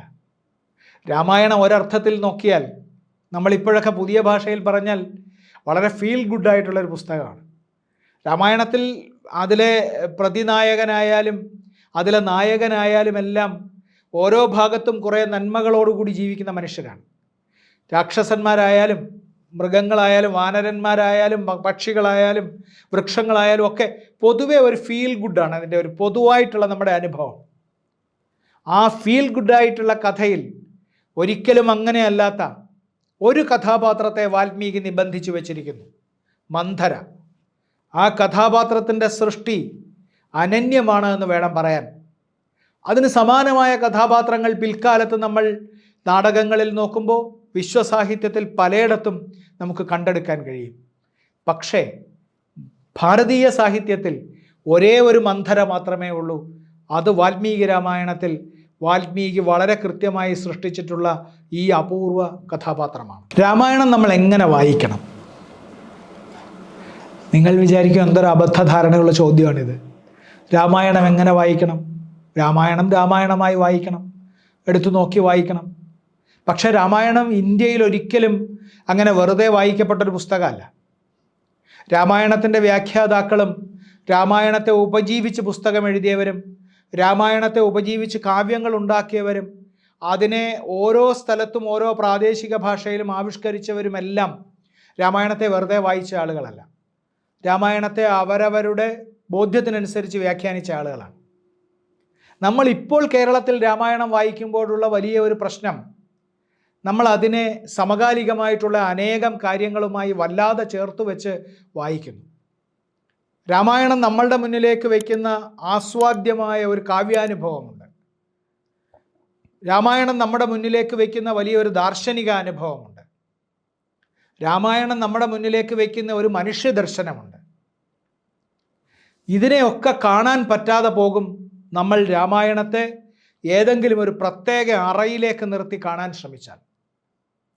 നമ്മളുടെ ഭാഗികമായ അന്ധതകൾ, നമ്മൾ മഹാകൃതികളെ സമീപിക്കുമ്പോൾ, മഹാഭാരതത്തെ സമീപിക്കുമ്പോൾ, രാമായണത്തെ സമീപിക്കുമ്പോൾ, നമ്മൾ അതിലെ ഭാഗികമായ അന്ധതകൾ നമുക്കുണ്ടാക്കാവുന്ന വലിയ ആപത്തുകളുണ്ട്. ഇതിലെ കഥാപാത്രങ്ങളുടെ പക്ഷം പിടിച്ച് എത്രമാത്രം വലിയ വിമർശനങ്ങളും എത്രമാത്രം വലിയ തലോടലുകളും ഒക്കെ സംഭവിച്ചിട്ടുണ്ട്. സ്വാഭാവികം. ഞാൻ നാഗർകോവിലിൽ ജോലി ചെയ്യുമ്പോൾ ഞാൻ കണ്ടിട്ടുണ്ട്, അവിടുത്തെ ഈ പട്ടിമന്ത്രം എന്ന് പറയുന്നതിനകത്ത്, അവിടെ പട്ടിമന്ത്രം ഓരോ ഗ്രാമത്തിലും നടന്നിരുന്ന അത്തരം കൂട്ടുചേരലുകളാണല്ലോ. അവിടുത്തെ ഒരു വിഷയം കോവലൻ കുറ്റവാളി എന്നാണ്. വലിയ തമിഴ് നോട്ടീസൊക്കെ അടിച്ചിട്ട് രണ്ട് വശത്തും ആളുകൾ ഇരുന്നിട്ട് അവരിപ്പോഴും ചർച്ച ചെയ്യുന്നത് ചിലപ്പതികാരത്തെ ആധാരമാക്കി അതിലെ കോവലൻ ചിലമ്പ് വിൽക്കാൻ പോയിട്ട് കൊല്ലപ്പെട്ട കോവലൻ കുറ്റവാളിയാണോ അല്ലയോ എന്നാണ്. ദീർഘമായ ചർച്ചയാണ് കേട്ടോ, മണിക്കൂറുകൾ നീളും. പണ്ഡിതന്മാർ വന്ന് രണ്ട് വശത്തും ഇരുന്നിട്ട് അതിഗംഭീരമായ വാദപ്രതിവാദങ്ങൾ, നമ്മളുടെ കോടതിയിൽ വിചാരണ നടക്കുന്നത് പോലെയുള്ള വലിയ വിചാരണകൾ. പക്ഷേ അതെല്ലാം ചിലപ്പതികാരം എന്ന ഗ്രന്ഥത്തോടുള്ള അതീവ ബഹുമാനത്തോടു കൂടിയാണ്. അത് വലിയ പ്രണാമമാണ്. നമ്മൾ ഈ മഹാഗ്രന്ഥങ്ങളെ പരിഗണിക്കുമ്പോഴും നമ്മുടെ മനസ്സിലതുണ്ടാവണം. രാമൻ എന്ന കഥാപാത്രത്തിൻ്റെ അതിൻ്റെ വ്യാപ്തിയെക്കുറിച്ച്, അതിൻ്റെ പ്രവൃത്തിയെക്കുറിച്ച്, അതിൻ്റെ ന്യായാന്യായങ്ങളെക്കുറിച്ച്, രാവണൻ എന്ന കഥാപാത്രത്തെ കാണുമ്പോൾ രാവണൻ എന്ന കഥാപാത്രത്തിൻ്റെ ജീവിതത്തെക്കുറിച്ച്, അദ്ദേഹത്തിൻ്റെ നമ്മൾ കാണാതെ പോകുന്ന അനേകം ഗുണപരമായ അംശങ്ങളെക്കുറിച്ച്, ഇതൊക്കെ നമുക്ക് എവിടെയും പറയാം. ചിന്താവിഷ്ടയായ സീത എഴുതിയ കുമാരനാശാന് വാൽമീകിയോട് തോന്നുന്ന അസാമാന്യമായ ബഹുമാനം അതിൻ്റെ അവസാനം വരുന്ന ശ്ലോകത്തിലുണ്ട്. എന്താണ്, സീതയെ വിളിച്ച് യാഗശാലയിലേക്ക് കൊണ്ടുവരുന്ന ആ പ്രത്യേക ശ്ലോകമുണ്ടല്ലോ, അതിൽ മുനീന്ദ്രൻ്റെ കാൽ തണ്ടാർ നോക്കി നടന്ന അധോവദനയായി ചെന്ന സഭാവേദിയിൽ എന്നാണ് പറയുന്നത്. ആ മുനീന്ദ്രൻ്റെ കാൽ തണ്ടാർ നോക്കി നടന്നു. ആ മുനീന്ദ്രൻ്റെ കാൽ തണ്ടാർ നോക്കി വേണം നമ്മളും നടക്കാൻ. വാൽമീകി എന്ന മുനീന്ദ്രൻ്റെ കാൽ തണ്ടാർ നോക്കി, കാലാകുന്ന ആ പുഷ്പത്തിന് സമാനമായിട്ടുള്ള ആ കാലടി നോക്കി ചിന്താവിഷ്ടയായ സീതയിലെ സീത നടന്നുവെങ്കിൽ നമ്മളും ആ എഴുത്തുകാരനായിട്ടുള്ള വാൽമീകിയുടെ ആ കാൽപാദം നോക്കി നടക്കണം. കാൽ നഖേന്ദു മരീചികളെ പിന്തുടർന്നു പോകണം എന്ന് കാളിദാസൻ പറഞ്ഞതുപോലെ നമ്മൾ ഈ കാൽ നഖേന്ദു മരീചിയുടെ, കാലിൻ്റെ നഖത്തിൽ നിന്ന് പ്രസരിക്കുന്ന രശ്മിയുടെ വെളിച്ചത്തെ പിന്തുടർന്ന് പോകണം എന്ന് പറയുന്നത് പോലെ നമ്മൾ വാൽമീകിയുടെ കാൽ നഖേന്ദു മരീചികളെ പിന്തുടർന്ന് പോകണം. അതിന് നമ്മളുടെ ഉള്ളിലുള്ള വളരെ പ്രത്യക്ഷത്തിൽ വളരെ ഉപരിപ്ലവമായി കാണുന്ന പല ധാരണകളെയും മാറ്റിവെക്കേണ്ടി വരും. അതൊക്കെ നമുക്ക് ഉപയോഗിക്കാം കേട്ടോ, അതൊക്കെ നമുക്ക് ഉപയോഗിക്കാം. പക്ഷേ ഈ മഹാകൃതിയെ പഠിക്കുന്നതിന് അതുമാത്രം പോരാ എന്നാണ്. അതൊക്കെ വേണം നമുക്ക്. പക്ഷേ ഈ മഹാകൃതിയെ പഠിക്കാൻ, ഇതിനെ ആസ്വദിക്കാൻ, ഇതിനെ ഉള്ളിലേക്ക് സ്വീകരിക്കാൻ, ഇങ്ങനെ ഒരു മഹത്തായിട്ടുള്ള ജീവിതത്തിൻ്റെ അതിൻ്റെ ഏറ്റവും പ്രഫുല്ലമായ അവസ്ഥയിലേക്ക് പ്രവേശിക്കാൻ നമുക്ക് വേണ്ടത് അതുമാത്രമല്ല എന്നാണ് എനിക്ക് പറയാനുള്ളത്. നമ്മൾ ഇതിനെ കാവ്യമായി സമീപിക്കണം, ഇതിനെ ദർശനമായി സമീപിക്കണം, ഇത് മനുഷ്യജീവിതത്തിൻ്റെ മഹാഖ്യായികയാണ് എന്ന നിലയിൽ സമീപിക്കണം. അതിനെല്ലാം അപ്പുറത്തേക്ക് മറ്റെന്തൊക്കെ ഉണ്ടോ അതൊക്കെ വരണം. അതെല്ലാം മൂന്നാമതോ നാലാമതോ അഞ്ചാമതോ വരാവൂ എന്നാണ് എനിക്ക് പറയാനുള്ളത്.